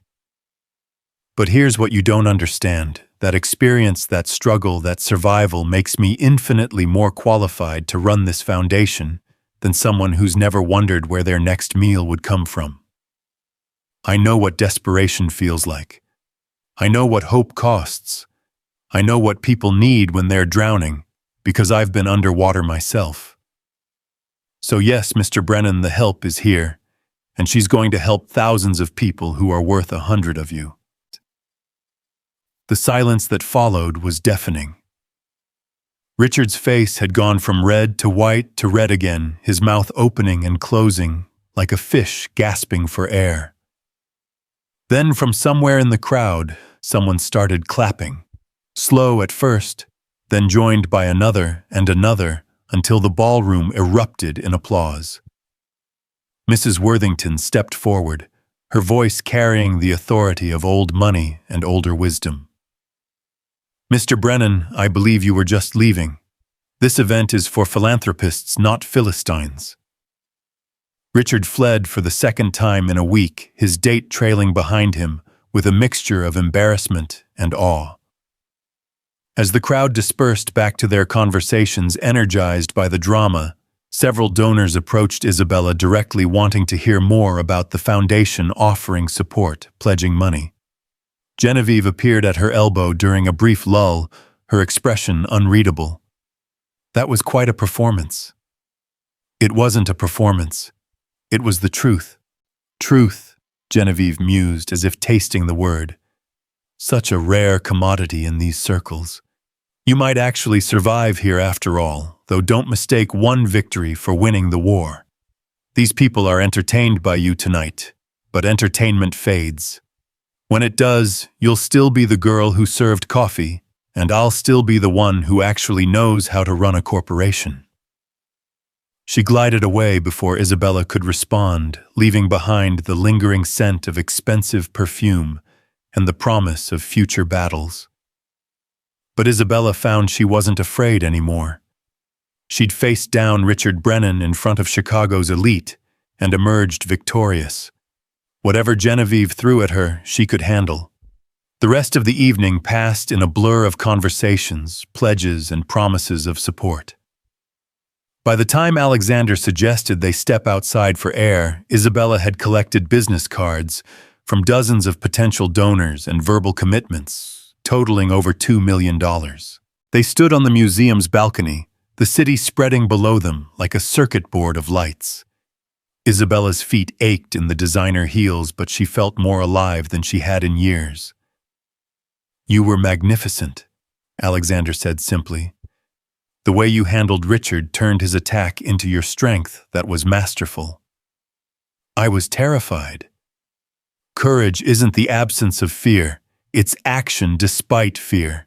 Your father would have been very proud tonight. They stood in comfortable silence, watching the city pulse with life below. Isabella thought about how much had changed in a week, how she'd gone from serving coffee to rubbing elbows with billionaires, from choosing between groceries and medication to having unlimited resources to help others make that same impossible choice. "Alexander," she said quietly, "what really happened with my father? You said he saved your mother, but there's more to it, isn't there?" He was quiet for so long she thought he wouldn't answer. When he spoke, his voice carried the weight of old grief. "My mother was driving to pick me up from school.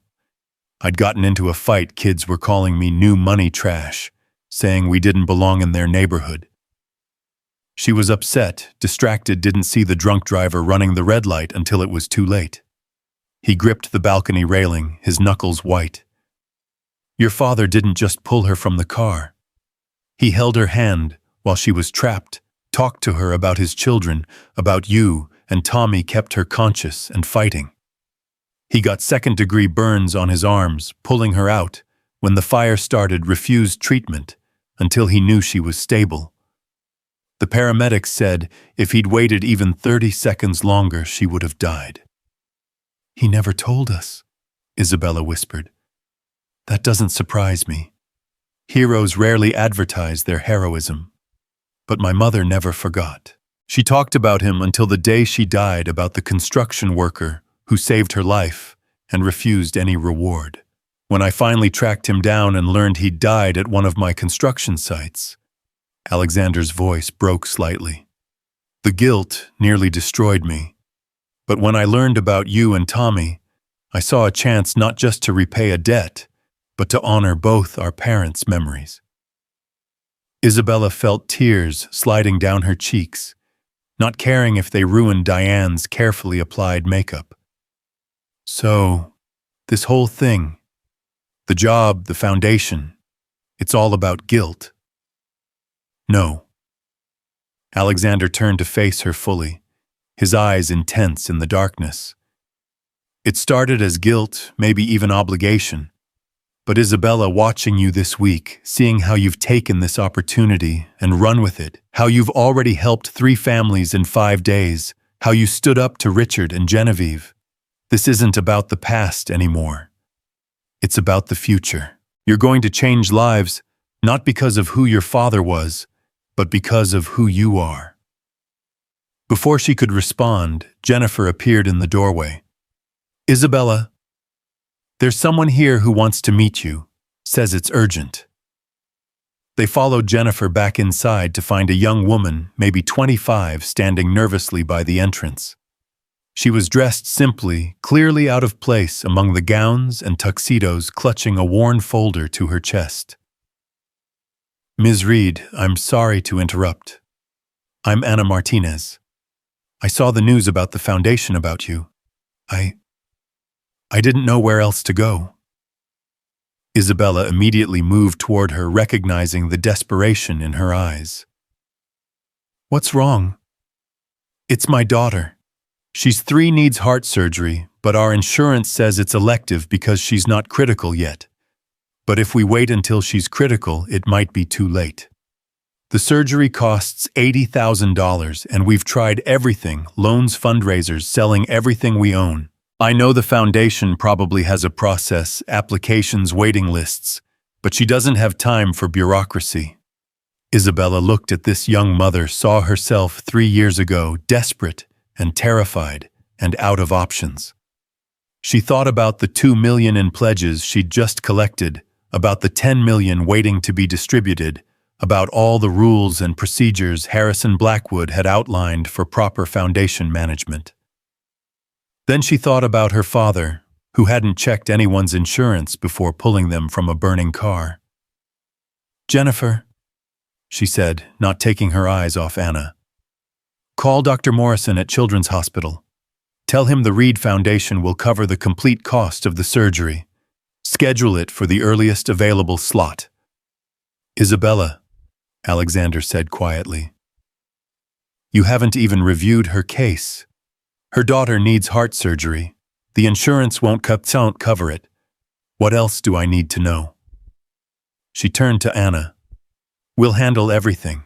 Jennifer will get your information coordinate with the hospital. Your daughter is going to be fine." Anna collapsed into Isabella's arms, sobbing with relief.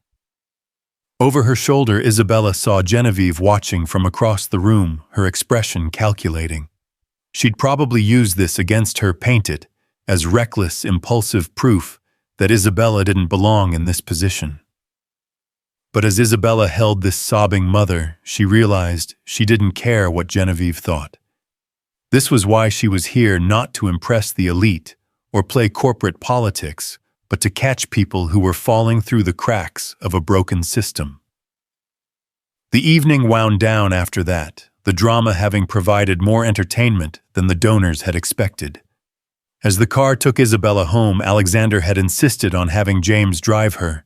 She kicked off the painful heels and let herself feel the exhaustion that adrenaline had been keeping at bay. Her phone buzzed with a text from Tommy. "Saw the news coverage. You're trending on Twitter. My sister is a badass." She smiled, then noticed another message, this one from an unknown number. "You did well tonight, but this is just the beginning. The real work starts Monday. Welcome to the arena. G. Genevieve." Of course she'd have gotten Isabella's number. Of course she'd send a message that was equal parts congratulation and threat. Isabella deleted it without responding.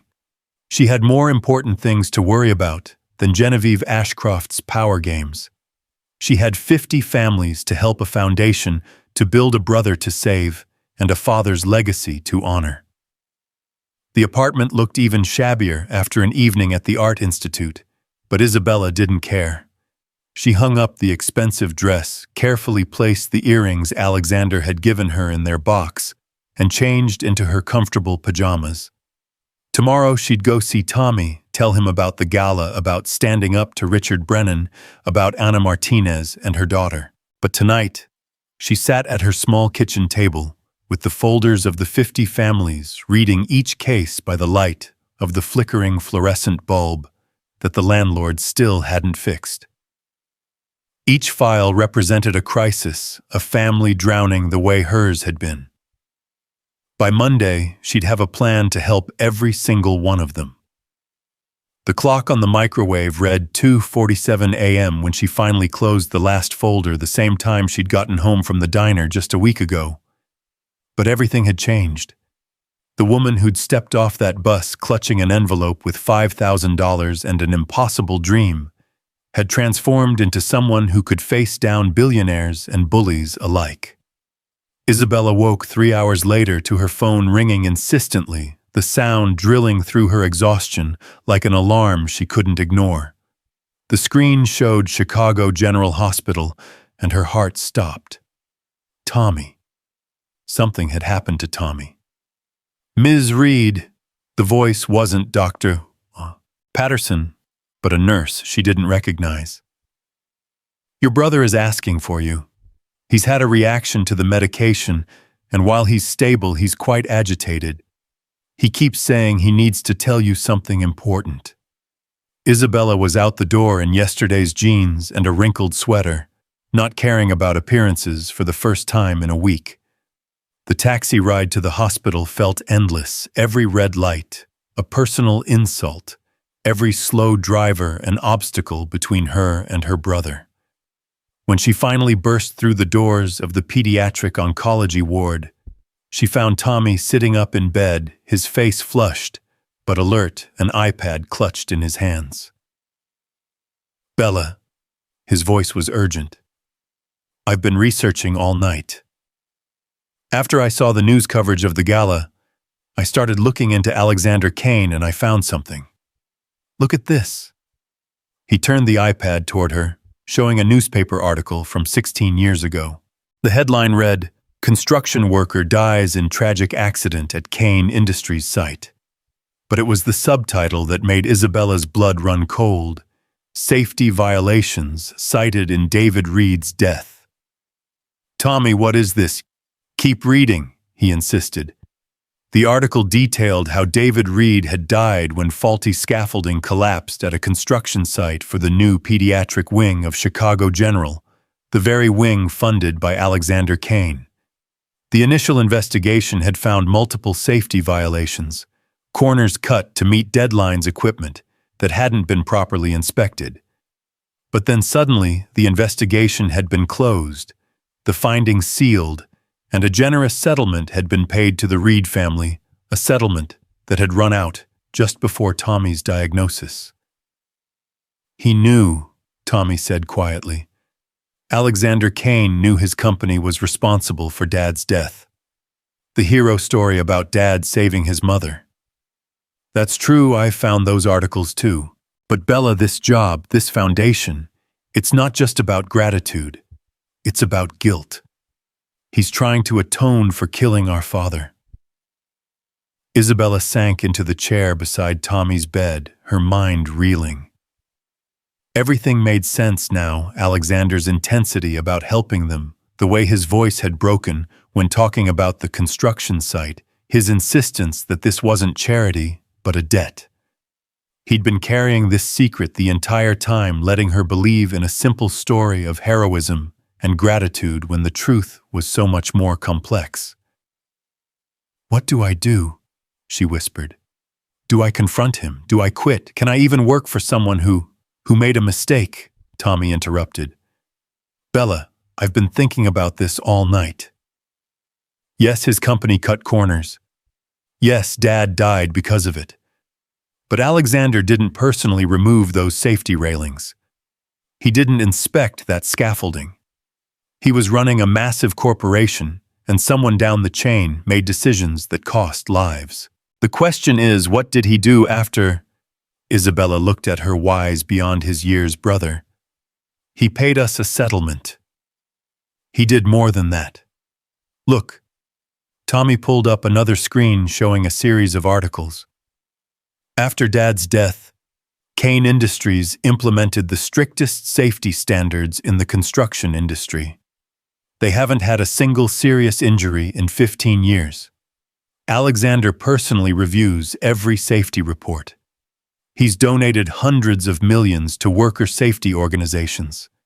And Bella, he didn't just write checks, he lobbied for legislation, fought unions to implement better training, basically reformed the entire industry's approach to construction safety. That doesn't bring Dad back.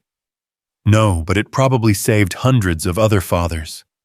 And now he's trying to save us. Save you. Give you a chance to save others. Tommy reached for her hand. "I'm not saying forgive and forget, but maybe understand and move forward.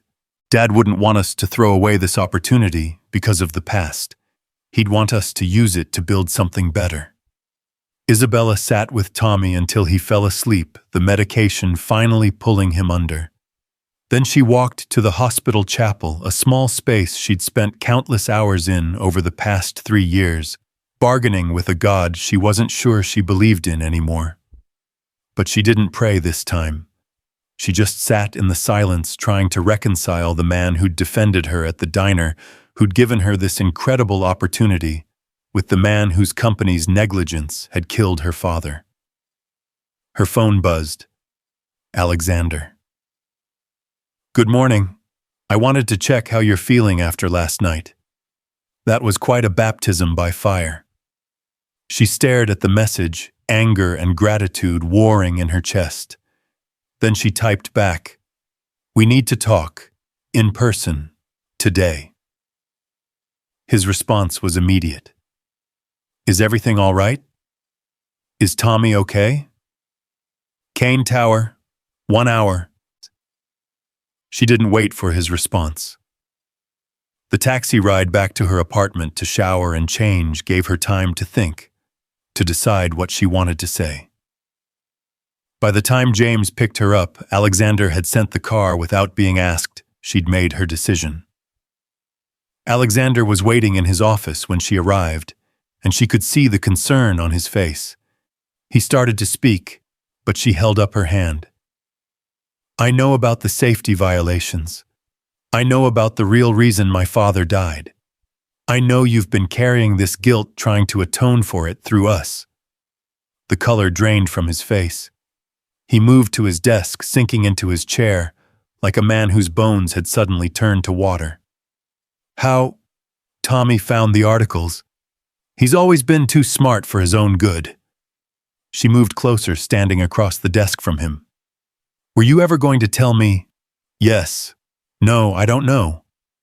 He ran his hands through his silver-touched hair. "I told myself I would once you were settled, once Tommy was better.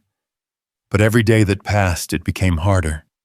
You were so proud of your father's heroism. How could I tarnish that by telling you his death was preventable?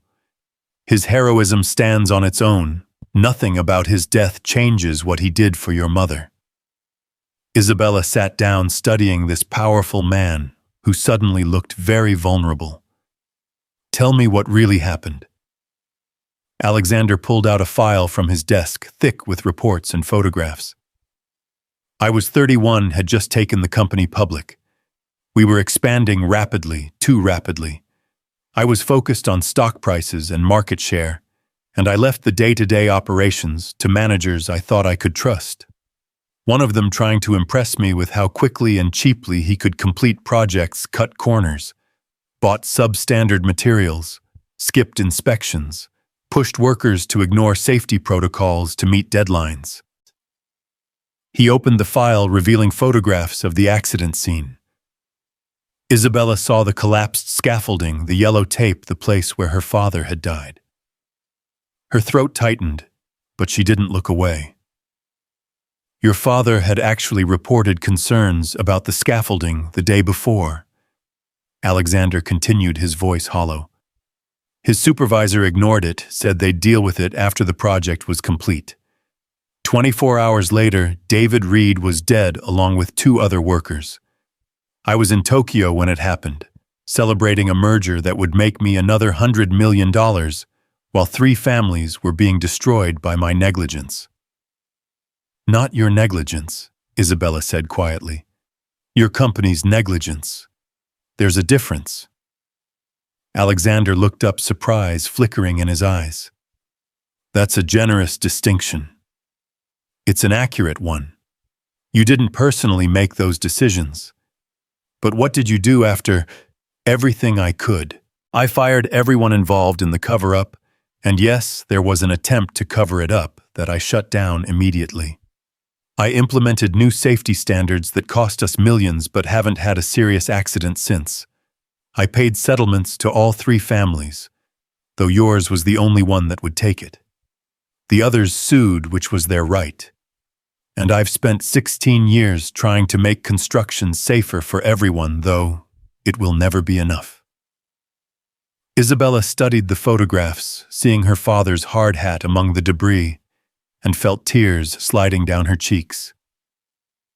"He would have forgiven you. That's who he was.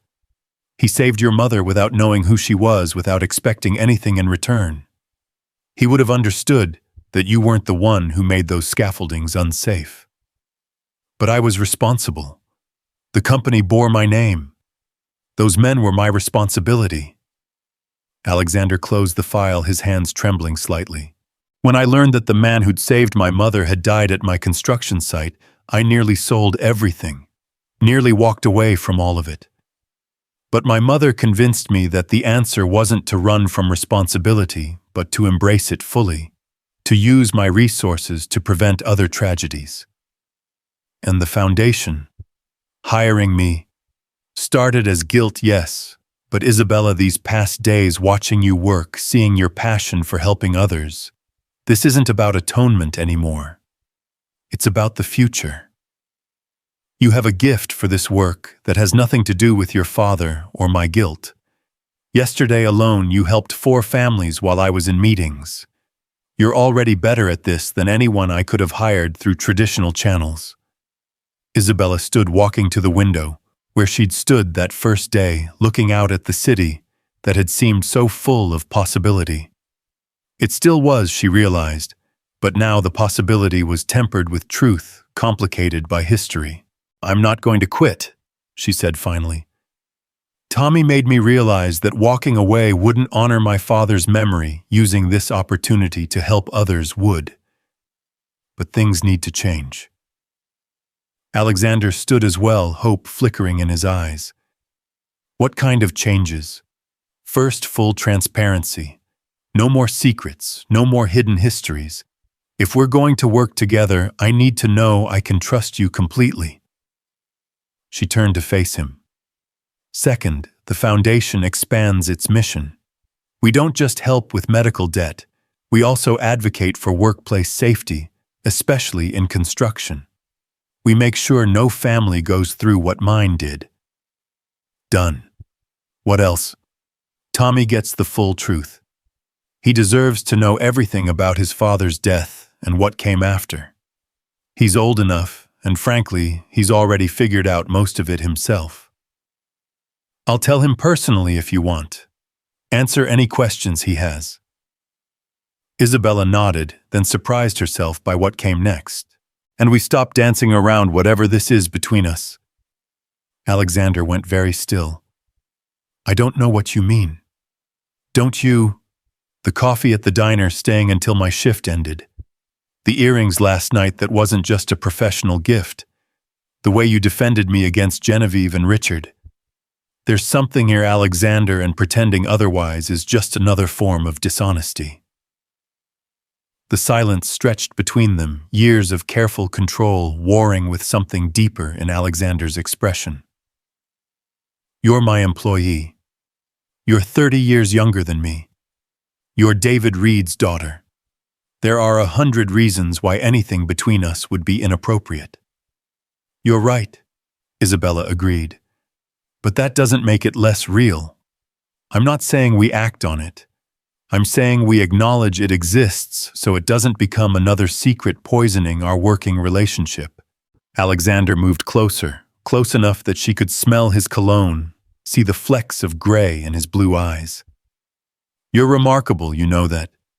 Any other person would have stormed out, sued me, certainly wouldn't be standing here trying to find a path forward. I'm not any other person. I'm David Reed's daughter, and we don't run from difficult truths. We face them and find ways to build something better." Before Alexander could respond, the door burst open. Genevieve stood there, her perfect composure cracked, holding an iPad like a weapon. "What the hell is this?" she demanded, shoving the screen toward Alexander. Isabella saw the headline, "Kane Industries under investigation for safety violations at original Chicago site." The article was dated that morning, featuring anonymous sources claiming that Alexander Kane had covered up the true cause of 3 construction workers' deaths 16 years ago. "Someone leaked the sealed records," Genevieve continued, her voice rising. "The press is having a field day. Our stock has already dropped 12% in pre-market trading. The board is in emergency session, and you're here having a cozy chat with her." The way she said "her" made Isabella's position clear, outsider liability problem. Alexander took the iPad, scanning the article with the calm of someone who'd been expecting this storm. "I see. Genevieve, I need you to prepare a full statement acknowledging the past violations and detailing every safety measure we've implemented since. Include the statistics: 0 serious injuries in 15 years, industry-leading safety standards, the hundreds of millions invested in worker protection. You're going to admit to it? Genevieve looked aghast. Alexander, this could destroy everything you've built. No lies and cover-ups destroy things. Truth, even painful truth, can be survived. He moved to his desk, already pulling up contacts on his phone. Get our communications team ready for a press conference at noon. Full transparency. Genevieve's eyes narrowed, sliding to Isabella with sudden understanding. This is because of her. You're willing to risk the entire company for David Reed's daughter. I'm willing to do what's right, what I should have done 16 years ago. Alexander's voice carried a warning. And Isabella is not the subject of this discussion. Isn't she? The timing of this leak is remarkably convenient, just as our new foundation director, who happens to be the daughter of one of the victims, takes her position. Some might say she had the most to gain from this information becoming public. Isabella felt the accusation like a slap. You think I leaked this? I think you had motive and opportunity. I think you're smart enough to realize that public sympathy for your story would make you untouchable here, no matter how unqualified you are for the position. Enough! Alexander's voice could have frozen fire. Isabella didn't leak anything. She didn't even know about the violations until this morning. How convenient that she discovered them just before the story broke. My brother found the information through public records searches, Isabella said, her own anger rising. We confronted Alexander privately, with no intention of going public. I don't need to destroy his reputation to secure my position. I'm actually good at my job. Your job that you've had for less than a week. Genevieve's laugh was sharp as breaking glass. You've been playing dress-up in a world you don't understand, and now your amateur hour is threatening to bring down an empire that took decades to build. Isabella stepped forward, something inside her snapping. You want to know what I understand? I understand that you're terrified. Not of the scandal, not of the stock prices, but of what I represent. Change. A different way of doing things. Proof that merit matters more than pedigree. You've spent your whole life believing that your 7 generations of wealth make you inherently superior, and here I am, the coffee girl from the South Side, doing the job better than any of your Ivy League candidates could. Better you've been here 5 days.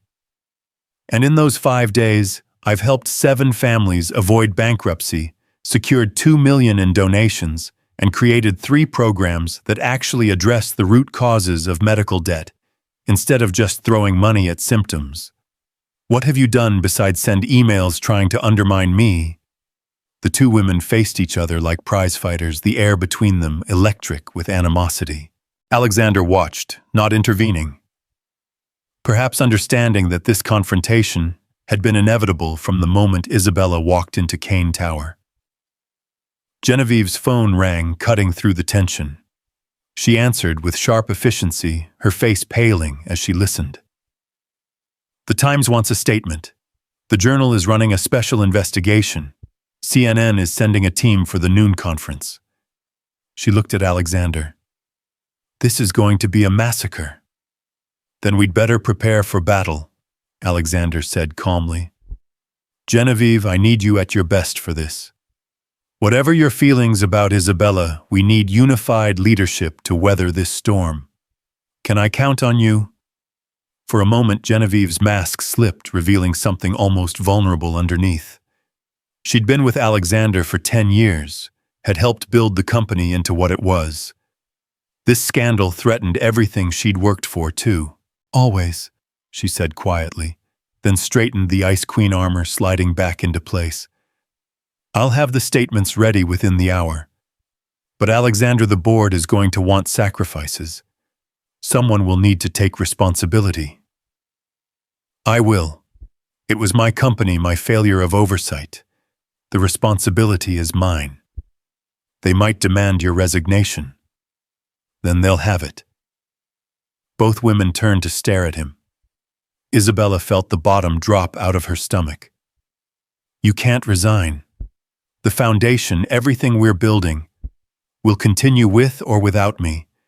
But I won't hide behind corporate shields anymore. If the board wants my head for something that happened 16 years ago, they can have it. Genevieve left to prepare for the press conference, her heels clicking like a countdown timer. Isabella found herself alone with Alexander again, the weight of everything crushing. This is my fault, she said. If I hadn't come here, if Tommy hadn't searched, this was always going to come out. Secrets have a way of surfacing, especially ones this big. If anything, I'm relieved. I've been carrying this for 16 years. What will you do if they force you out? Continue the foundation privately. Ensure you have everything you need to continue the work. Maybe finally take a vacation. His smile was tired but genuine. Isabella, whatever happens today, I need you to know that hiring you wasn't about guilt or atonement. You've already proven yourself invaluable. The way you stood up to Genevieve just now, the way you've handled everything thrown at you, your father would be so proud. Before Isabella could respond, Jennifer appeared in the doorway. The car is ready to take you to the hospital, Isabella. Tommy's new treatment starts in an hour. Isabella had completely forgotten. The experimental treatment that the new insurance covered was beginning today. She looked at Alexander, torn between staying to support him through the crisis and being with her brother. Go, Alexander said firmly. Tommy needs you. I'll handle this. I should stay. This affects me too. Your brother comes first, always. That's what makes you who you are. Go be with him. I'll call you after the press conference. Isabella wanted to say something more to offer comfort or support, but Genevieve reappeared with a team of lawyers and public relations specialists, and the moment was lost. She left them strategizing, taking the elevator down to the parking garage where James was waiting. Difficult morning, miss? He asked kindly, seeing her expression. You could say that.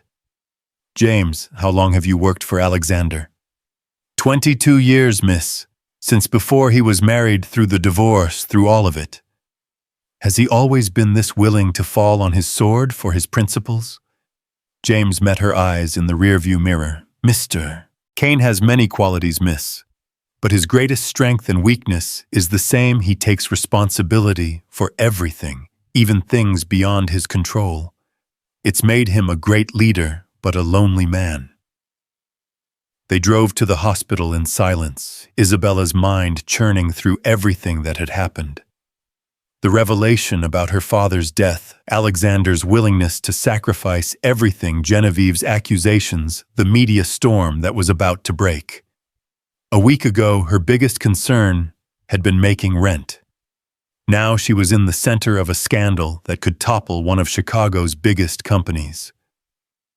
Tommy was awake and eager when she arrived, already hooked up to the IV that would deliver the experimental treatment. Did you confront him? What did he say? Are you okay? Isabella told him everything, watching his expression shift from anger to understanding to concern. So he might lose everything because of information we uncovered. Information that was always there, Tommy. We just brought it to light.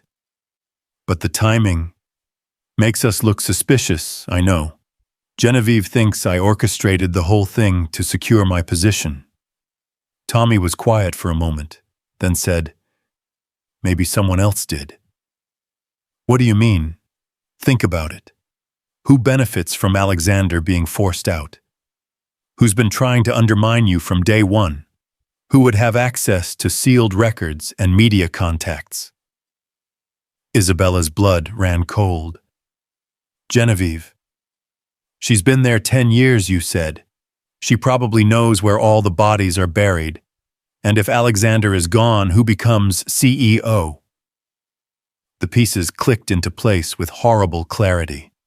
Genevieve's fury hadn't been about the scandal. It had been about Alexander not immediately blaming Isabella. She'd expected him to throw the Reed daughter under the bus, use her as a scapegoat. When he didn't, when he took full responsibility instead, it had disrupted her plan. Isabella pulled out her phone, calling Alexander. It went straight to voicemail. He was probably in the press conference. She tried Jennifer next. Isabella, aren't you at the hospital? Jennifer, I need you to do something quietly. Can you check if Genevieve had any unusual meetings or communications in the last 48 hours, particularly with media contacts? There was a pause. That's a serious accusation. I'm not accusing yet. I'm investigating. Please, Jennifer. Something about this doesn't feel right. I'll see what I can find. The press conference is starting. Do you want me to patch you through to the audio? Yes. Isabella put the phone on speaker so Tommy could hear too. Alexander's voice came through strong and clear, reading a prepared statement, acknowledging the safety violations from 16 years ago, taking full responsibility, and detailing the extensive reforms implemented since. He answered questions with calm honesty, never deflecting or making excuses. Then a reporter asked, Mr. Kane, is it true that you recently hired the daughter of one of the victims to run your new foundation? Isn't that a conflict of interest? Isabella Reed is the most qualified person for that position, Alexander responded firmly. Her personal experience with medical debt and the healthcare system gives her insights that no traditional candidate could offer. Her father was a hero who saved my mother's life, and his daughter has inherited his courage and compassion. The fact that he later died at one of my construction sites is a tragedy I'll carry forever, but it doesn't diminish Isabella's qualifications or achievements. Some are suggesting she leaked this information to secure her position. Isabella held her breath, waiting for Alexander's response. That's absolutely false. Isabella learned about the details of her father's death this morning from her brother's research. She confronted me privately with grace and dignity, seeking truth rather than revenge. Anyone suggesting she orchestrated this leak doesn't know Isabella Reed. She has too much integrity for such tactics. The defense was strong, unequivocal, and Isabella felt tears stinging her eyes. Even facing the potential destruction of his empire, Alexander was protecting her. The press conference continued for another 20 minutes. Then Jennifer came back on the line. Isabella, you were right. I found something. Genevieve had a meeting with Richard Brennan 2 days ago, and Mr. Brennan's cousin is an editor at the Times. The final piece fell into place. Genevieve hadn't acted alone. She'd recruited Richard, who was still smarting from his humiliation at the diner and the gala. Together they'd orchestrated this leak to destroy both Alexander and Isabella. Jennifer, can you prove it? I have security footage of them meeting, and IT can probably trace the leak if they know where to look. What do you want me to do? Isabella looked at Tommy, who was watching her with eyes wise beyond his years. What would Dad do? She asked him. He'd protect the people who needed protecting, Tommy said without hesitation. He'd fight for what's right. Isabella nodded. Jennifer, compile everything you have, but don't release it yet. I want to give Genevieve a chance to come clean herself. That's risky. She could destroy evidence, make you look like you're fabricating accusations. Maybe. But Alexander gave me a chance when he didn't have to. Maybe Genevieve deserves the same. After ending the call, Isabella sat with Tommy as the experimental treatment flowed into his veins, potentially saving his life while she tried to save Alexander's career. The irony wasn't lost on her. A week ago, she couldn't save anything. Now she might be the only one who could prevent everything from falling apart. Her phone buzzed with a text from Alexander. Board meeting in an hour. They're calling for my resignation. I wanted you to know. Isabella looked at her brother at the medicine flowing into his veins that Alexander's insurance was paying for at the future that had opened up for both of them, because one man had chosen to see potential where others saw only a coffee-stained uniform. I have to go, she told Tommy. Go save him, Tommy said simply, the way Dad would have. Isabella kissed her brother's forehead and ran from the hospital, calling James to pick her up. She had 1 hour to prevent a good man from being destroyed by the machinations of those who confused power with worth. 1 hour to prove that Isabella Reed, former Waitress, current foundation director, was exactly who Alexander Kane had believed her to be. The city blurred past the car windows as James drove with urgent precision toward Kane Tower. Isabella used the time to call her team, instructing them to compile every success from the past week, every family helped, every donation secured. If she was going to fight for Alexander in that boardroom, she needed ammunition. The elevator ride to the boardroom felt like ascending to a trial where the verdict had already been decided. Isabella clutched the folder Jennifer had hastily assembled her mind, racing through what she would say, how she would present evidence that the company's own COO had orchestrated this scandal. The doors opened to reveal a hallway lined with portraits of former board members, all dead white men, who seemed to judge her with painted eyes, questioning what right she had to be here in their domain of old money and older power.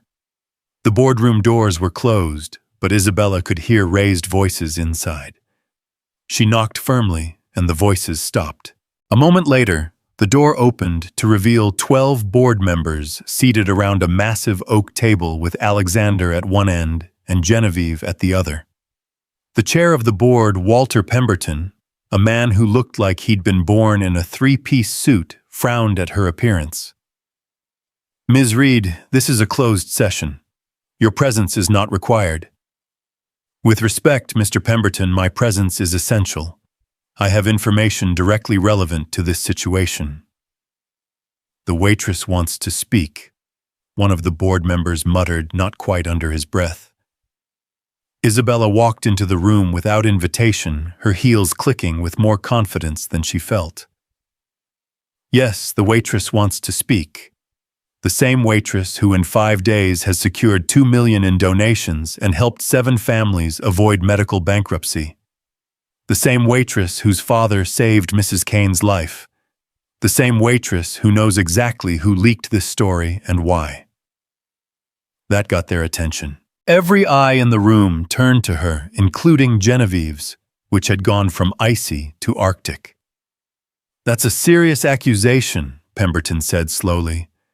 I hope you have evidence to support it. I do. Isabella opened her folder, pulling out the security stills Jennifer had provided. 2 days ago, Genevieve Ashcroft met with Richard Brennan at the Ritz-Carlton. Mr. Brennan, for those who don't know, is a man who has a personal vendetta against both Alexander and myself after being humiliated at a public gala for his treatment of service workers. His cousin, Michael Brennan, is an editor at the Times, the paper that broke this story. She placed the photos on the table, watching Genevieve's face remain perfectly composed, even as her knuckles whitened where she gripped her pen. Coincidence, Genevieve said smoothly. Richard is considering a donation to the foundation. We met to discuss terms. Really? Isabella pulled out another document. Then why is there no record of this meeting in your calendar? Why did you pay cash for the drinks to avoid a paper trail? And why did Richard Brennan send you a text last night saying, and I quote, "It's done. She'll be gone by Monday"? How did you access my private communications? Genevieve's composure finally cracked, revealing fury beneath. I didn't. But Richard's scorned date from the gala did. Turns out she didn't appreciate being abandoned and humiliated, and she was more than happy to share screenshots of his messages that he'd carelessly left open on his phone. Alexander had been silent throughout this exchange, but now he stood. "Genevieve, is this true?" For a moment the room held its breath. Then Genevieve stood as well, her chin raised defiantly. "Yes, I leaked the information, but not for the reasons you think." "Then enlighten us," Pemberton said, his voice desert dry. Genevieve's gaze swept the room, landing finally on Alexander. "For 10 years, I've helped build this company into an empire. I've sacrificed everything: relationships, family, any life outside these walls. And for what? To watch you hand over millions to a nobody because of misplaced guilt, to see you risk everything we've built for a waitress who reminds you of your working-class roots." "This isn't about Isabella," Alexander said quietly. "Isn't it? You've been different since she arrived. Softer, vulnerable, making decisions based on emotion rather than logic. The Alexander Kane I knew, the one I helped build this company with, would never have admitted fault at a press conference. He would have fought, deflected, survived. The Alexander Kane you knew was a coward hiding behind corporate lawyers and sealed records," Alexander replied. "Isabella didn't make me weak, Genevieve. She reminded me what strength actually looks like." Genevieve laughed, bitter as burnt coffee. "Strength. You're about to lose everything because you couldn't let go of the past. The board is going to demand your resignation, the stock will crater, and everything we've built will crumble. All because you had to play fairy godfather to David Reed's daughter." "You're wrong," Isabella said, stepping forward. "The stock won't crater. In fact, I predict it will rise." Several board members scoffed, but Isabella continued. "Alexander Kane just did something no CEO does anymore. He took responsibility. He admitted fault, implemented changes, and showed genuine human decency. Do you know how that plays in today's market? Consumers, especially younger ones, are desperate for corporate leaders who actually have consciences. The media response has been overwhelmingly positive. Yes, there's scandal, but there's also redemption, and redemption sells." She pulled out her phone, showing real-time social media responses. Kane Industries is trending nationwide, but look at the sentiment analysis. 73% positive. People are calling Alexander a hero for owning his mistakes. The foundation has received 47 donation pledges in the last hour alone, totaling $3 million. Companies are reaching out, wanting to partner with us because we represent corporate responsibility done right. "Pretty words don't erase a 16-year cover-up," Genevieve shot back. "No, but 16 years of perfect safety records do. 16 years of industry-leading worker protections do. Hundreds of millions donated to safety organizations do." Isabella turned to address the board directly. "You can fire Alexander if you want. You can let Genevieve, who just admitted to corporate sabotage, take over. But ask yourselves, who do you want leading this company through this crisis? The man who had the courage to face the truth, or the woman who tried to weaponize it for personal gain?" "She has a point," said Mrs. Chen, one of the newer board members. "Genevieve's actions constitute a severe breach of fiduciary duty. She deliberately damaged the company for personal advancement." "I was trying to save the company from his bleeding heart," Genevieve protested. "Everything I did was to protect our interests." "Your interests," Alexander corrected. "You wanted my position, and you were willing to destroy me to get it. But you made one miscalculation, Genevieve. You assumed the board values stock prices over integrity. Some of them might, but not all." Pemberton cleared his throat. "We need to vote. All in favor of accepting Alexander Kane's resignation." 4 hands rose. Isabella's heart sank. All in favor of retaining Alexander Kane as CEO. 7 hands rose. Isabella nearly collapsed with relief. And all in favor of terminating Genevieve Ashcroft for cause. Every hand rose except Genevieve's own. The Ice Queen's face finally showed real emotion, shock, disbelief, and then rage. You're making a mistake. Without me, this company will fall apart. I know where every secret is buried, every deal that's been made, every corner that's been cut. You need me. No, Alexander said quietly. We needed who we thought you were. But that person might never have existed. He looked genuinely sad. You're brilliant, Genevieve. You could have been my successor legitimately in time. But you let ambition poison you. You became everything I've been trying to change about corporate culture. This is because of her.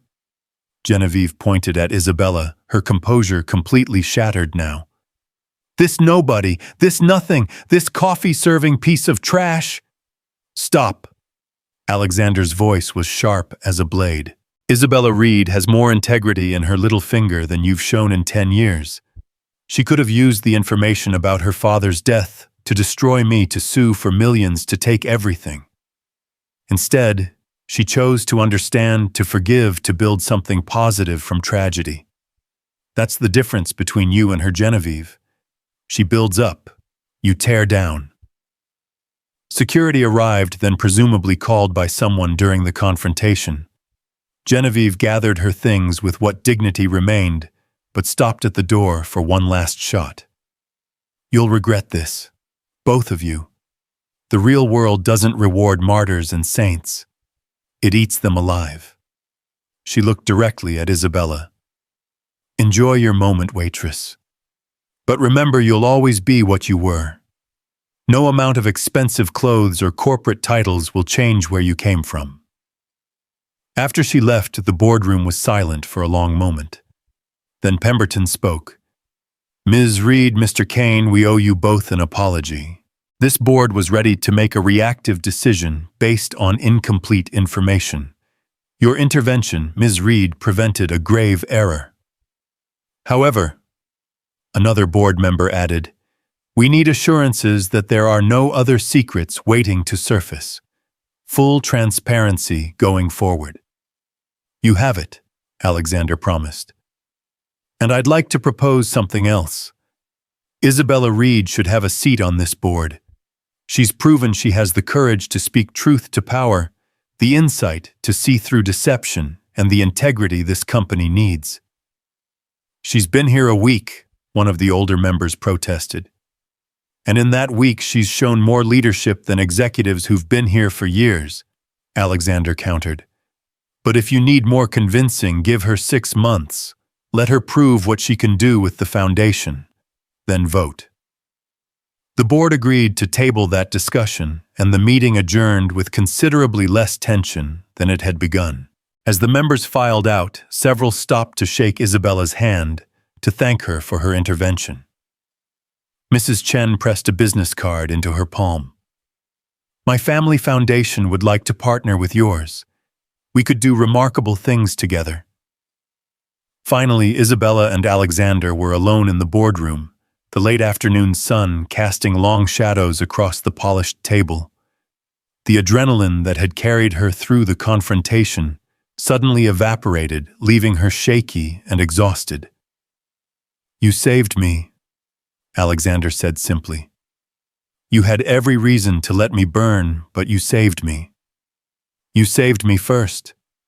That night at the diner, you gave me hope when I had none. The least I could do was return the favor. Alexander moved closer, and for a moment Isabella thought he might embrace her. But he stopped just out of reach, maintaining that professional distance that seemed more like a wall between them now. Genevieve wasn't entirely wrong, he said quietly. My feelings for you are complicated. They're not purely professional, and that's a problem. Why is it a problem? Because I'm younger, because I work for you, because of my father. All of those reasons. And because you deserve better than a man carrying 16 years of guilt and 47 years of mistakes, you deserve someone who can match your hope with their own, not someone who's forgotten what hope feels like until you reminded them. Isabella stepped closer, closing the distance he'd maintained. What if I don't want someone else? What if I want the man who saw potential in me when I couldn't see it myself, the man who stood up to bullies on my behalf, the man who just risked everything rather than hide behind a lie? Isabella. I'm not asking for declarations of love or inappropriate office relationships. I'm just asking you to stop pretending there's nothing here. We can be professional. We can maintain boundaries.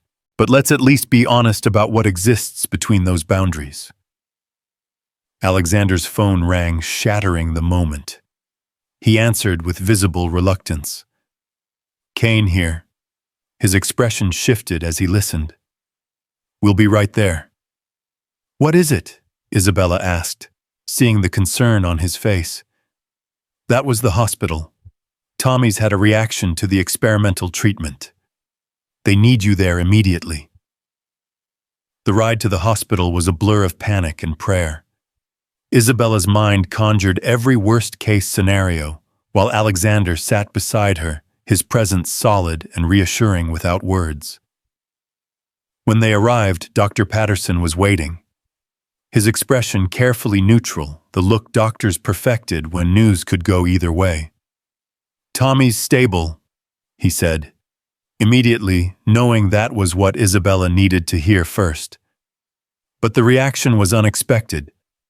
His body is responding to the treatment, but much more aggressively than anticipated. We're seeing rapid changes in his blood work. What kind of changes? Alexander asked when Isabella seemed unable to speak. The cancer cells are dying, faster than we've ever seen with this protocol. But it's causing what we call tumor lysis syndrome. Essentially, the dying cancer cells are releasing toxins faster than his kidneys can filter them. We're managing it with dialysis and IV fluids, but the next 24 hours are critical. Isabella felt her legs buckle, but Alexander's arm was there, steady and strong. Can I see him? Of course, he's been asking for you. Tommy looked small in the hospital bed, connected to even more machines than usual. But his eyes were alert, and he managed a weak smile when he saw her. Hey, Bella. Did you save the company? How did you never mind? Yes, we saved it. Genevieve's gone. Alexander's still CEO, and you're going to have the best medical care money can buy for as long as you need it. Good. Because I plan to need it for about 70 more years. His attempt at humor was undermined by a wince of pain. Alexander stepped forward. Tommy, I'm Alexander Kane. I wanted to meet you properly and to apologize. Your father's death was not your fault, Tommy interrupted. I've had time to think about it. You didn't put up that faulty scaffolding. You didn't ignore the safety reports. You tried to make it right afterward. Dad would understand that. He'd probably even respect it. Isabella watched Alexander's composure crack slightly, emotion flooding his features. You're very much your father's son, and your sister's brother. The same courage runs through all of you. Mr. Kane, can I ask you something? Tommy's voice was getting weaker, the medications pulling him under. Will you take care of Bella? She's spent 3 years taking care of me. Someone needs to take care of her for a change. Alexander looked at Isabella, then back at Tommy. I promise you, I'll make sure your sister has everything she needs to thrive. Not just survive, but truly thrive. Tommy smiled, his eyes closing. Good. She deserves to fly. They stayed at the hospital through the night, taking shifts, sitting with Tommy, while his body waged war against itself. The dialysis machine hummed constantly, filtering the toxins from his blood, while the experimental treatment continued its aggressive attack on the cancer. Isabella dozed fitfully, in the uncomfortable chair, waking frequently, to check the monitors, to touch Tommy's hand, to assure herself he was still breathing. At 3 in the morning, she found Alexander in the hospital chapel, the same small room where she'd sat that morning, processing the truth about her father's death. He wasn't praying, just sitting in the silence, his profile illuminated by the single candle someone had left burning. "You should go home," she said softly. "You have a company to run. The company can wait. You shouldn't be alone through this." "I've been alone through most of it. 3 years of nights like this. Which is exactly why you shouldn't be alone through this one." He shifted to make room for her on the pew. "Tell me about him. Not the sick version. The real Tommy." So Isabella talked. She told him about the little brother who'd tried to cook her breakfast after their mother died, burning the eggs, but presenting them proudly. The boy who'd hidden his acceptance letter to the gifted program because he knew they couldn't afford the transportation costs. The teenager who'd made jokes through his first chemo treatment to keep her from crying. The artist who drew elaborate worlds where kids with cancer became superheroes whose treatments gave them powers instead of taking them away. "He's the strong one," she said. "Everyone thinks it's me, but it's always been Tommy. He's the one who told me we'd be okay after Dad died. He's the one who insisted I keep one art class even when we needed the money. He's the one who makes me believe we'll get through this." "You'll get through it together," Alexander said with quiet certainty. "The treatment is working. Too well maybe, but working. In 24 hours the crisis will pass, and he'll be on the path to real recovery." "How can you know that?" "Because Reed courage doesn't fail. Your father proved that. You prove it every day. Tommy will prove it now." Dawn came slowly, painting the chapel windows in soft colors. Isabella's phone buzzed with a message from the nurse. Tommy's numbers were improving.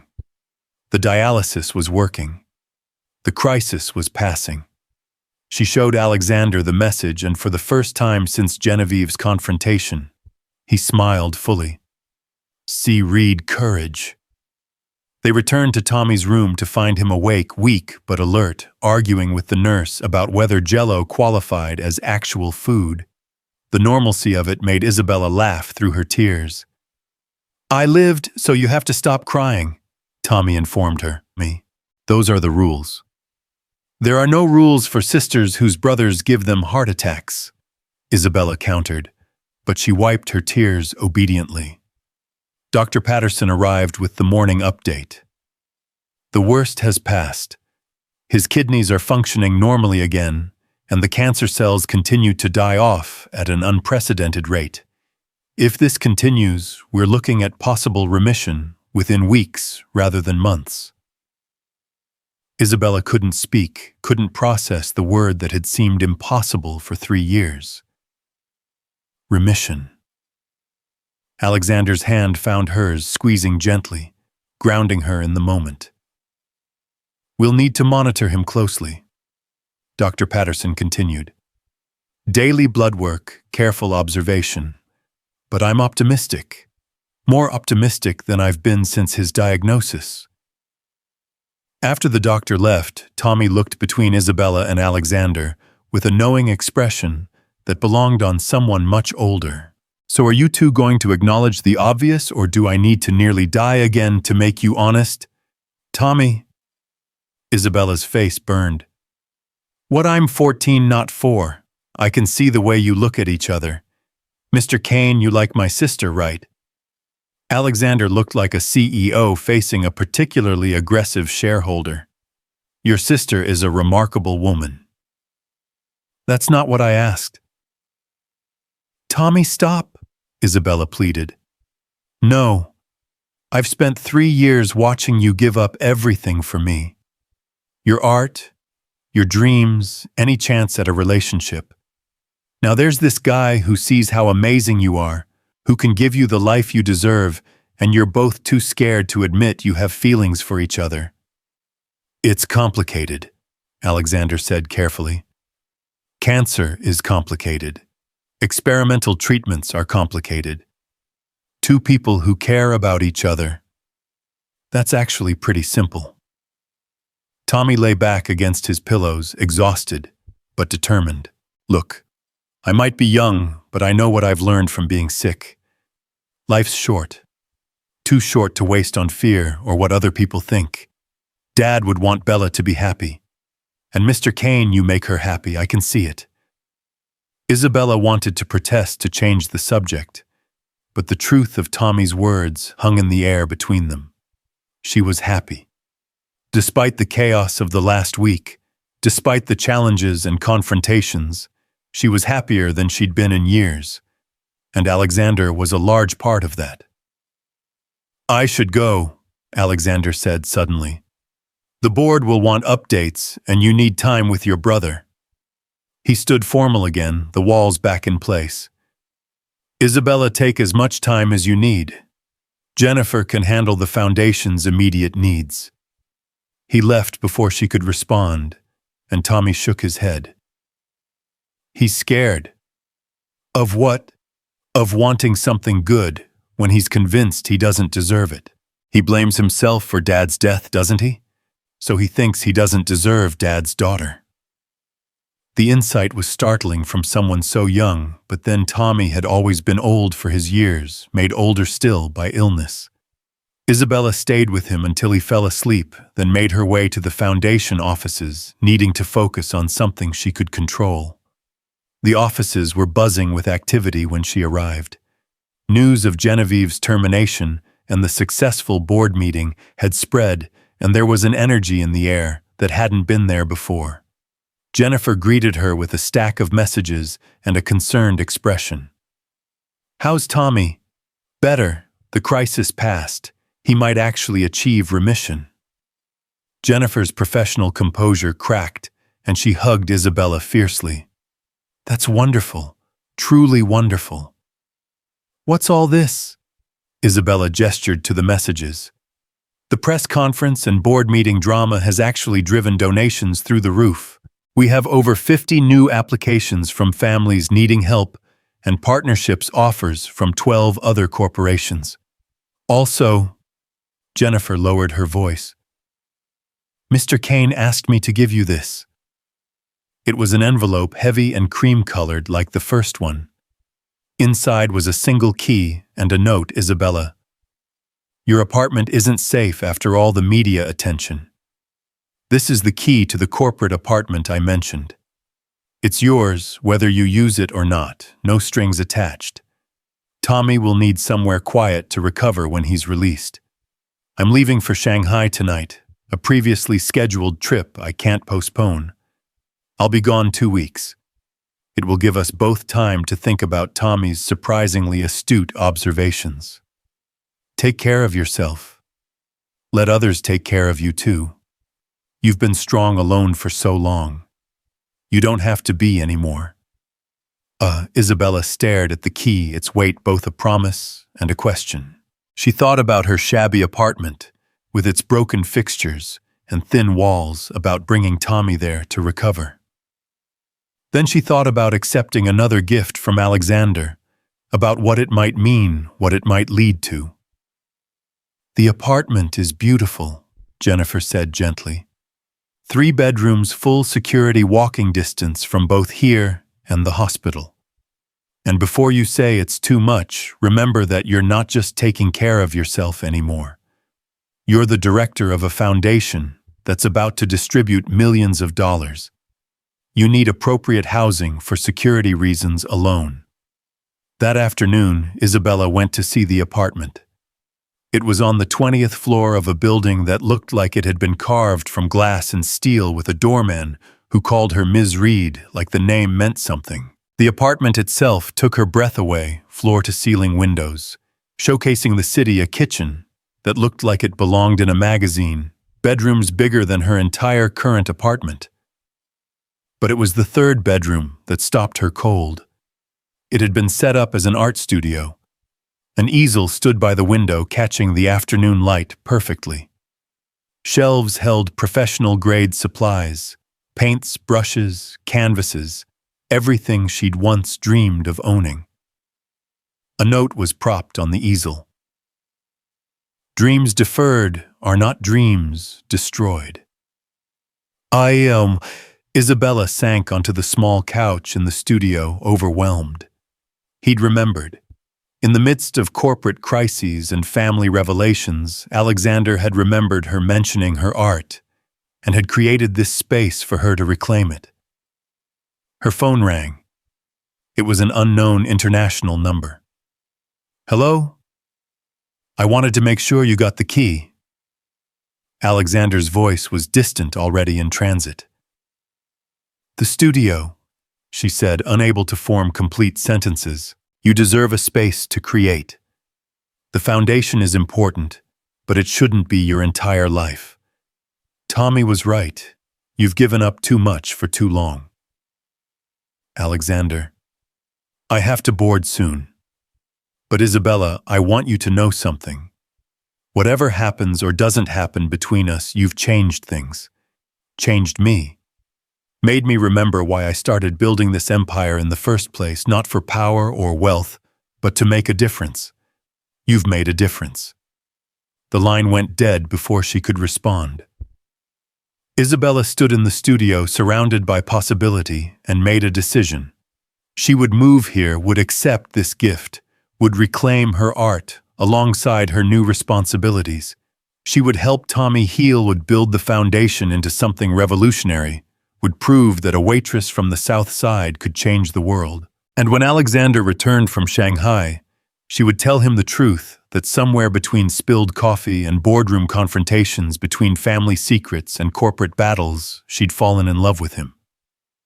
Not because he was rich or powerful, but because he was a man who carried his guilt with grace, who took responsibility, even when it cost him everything, who saw potential in people others overlooked. She picked up a brush, feeling its familiar weight in her hand for the first time in 3 years. Through the windows, Chicago spread out like a canvas waiting to be painted. The sun was setting, turning the glass towers into pillars of fire.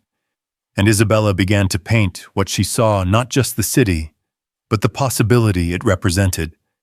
The chance to rise from ashes, to build from brokenness, to transform, surviving into thriving. As her hand moved across the canvas, bringing color to white space, she thought about her father, who'd saved a life without knowing whose it was.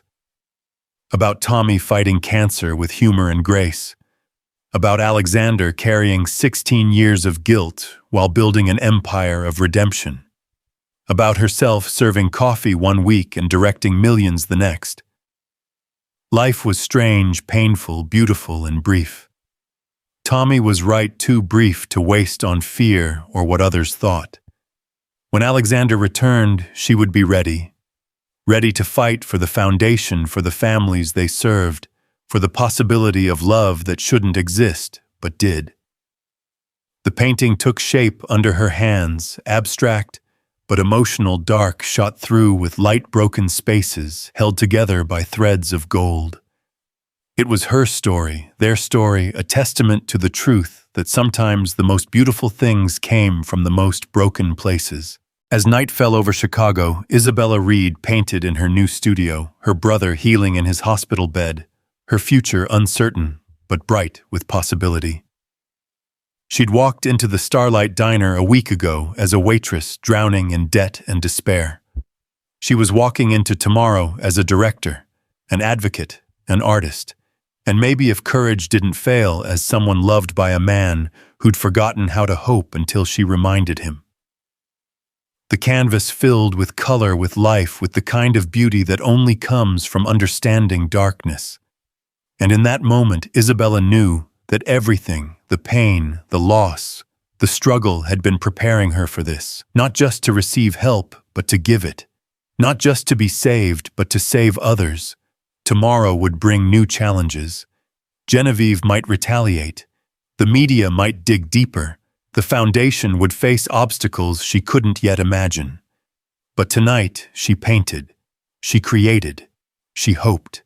And for the first time in 3 years, that was enough.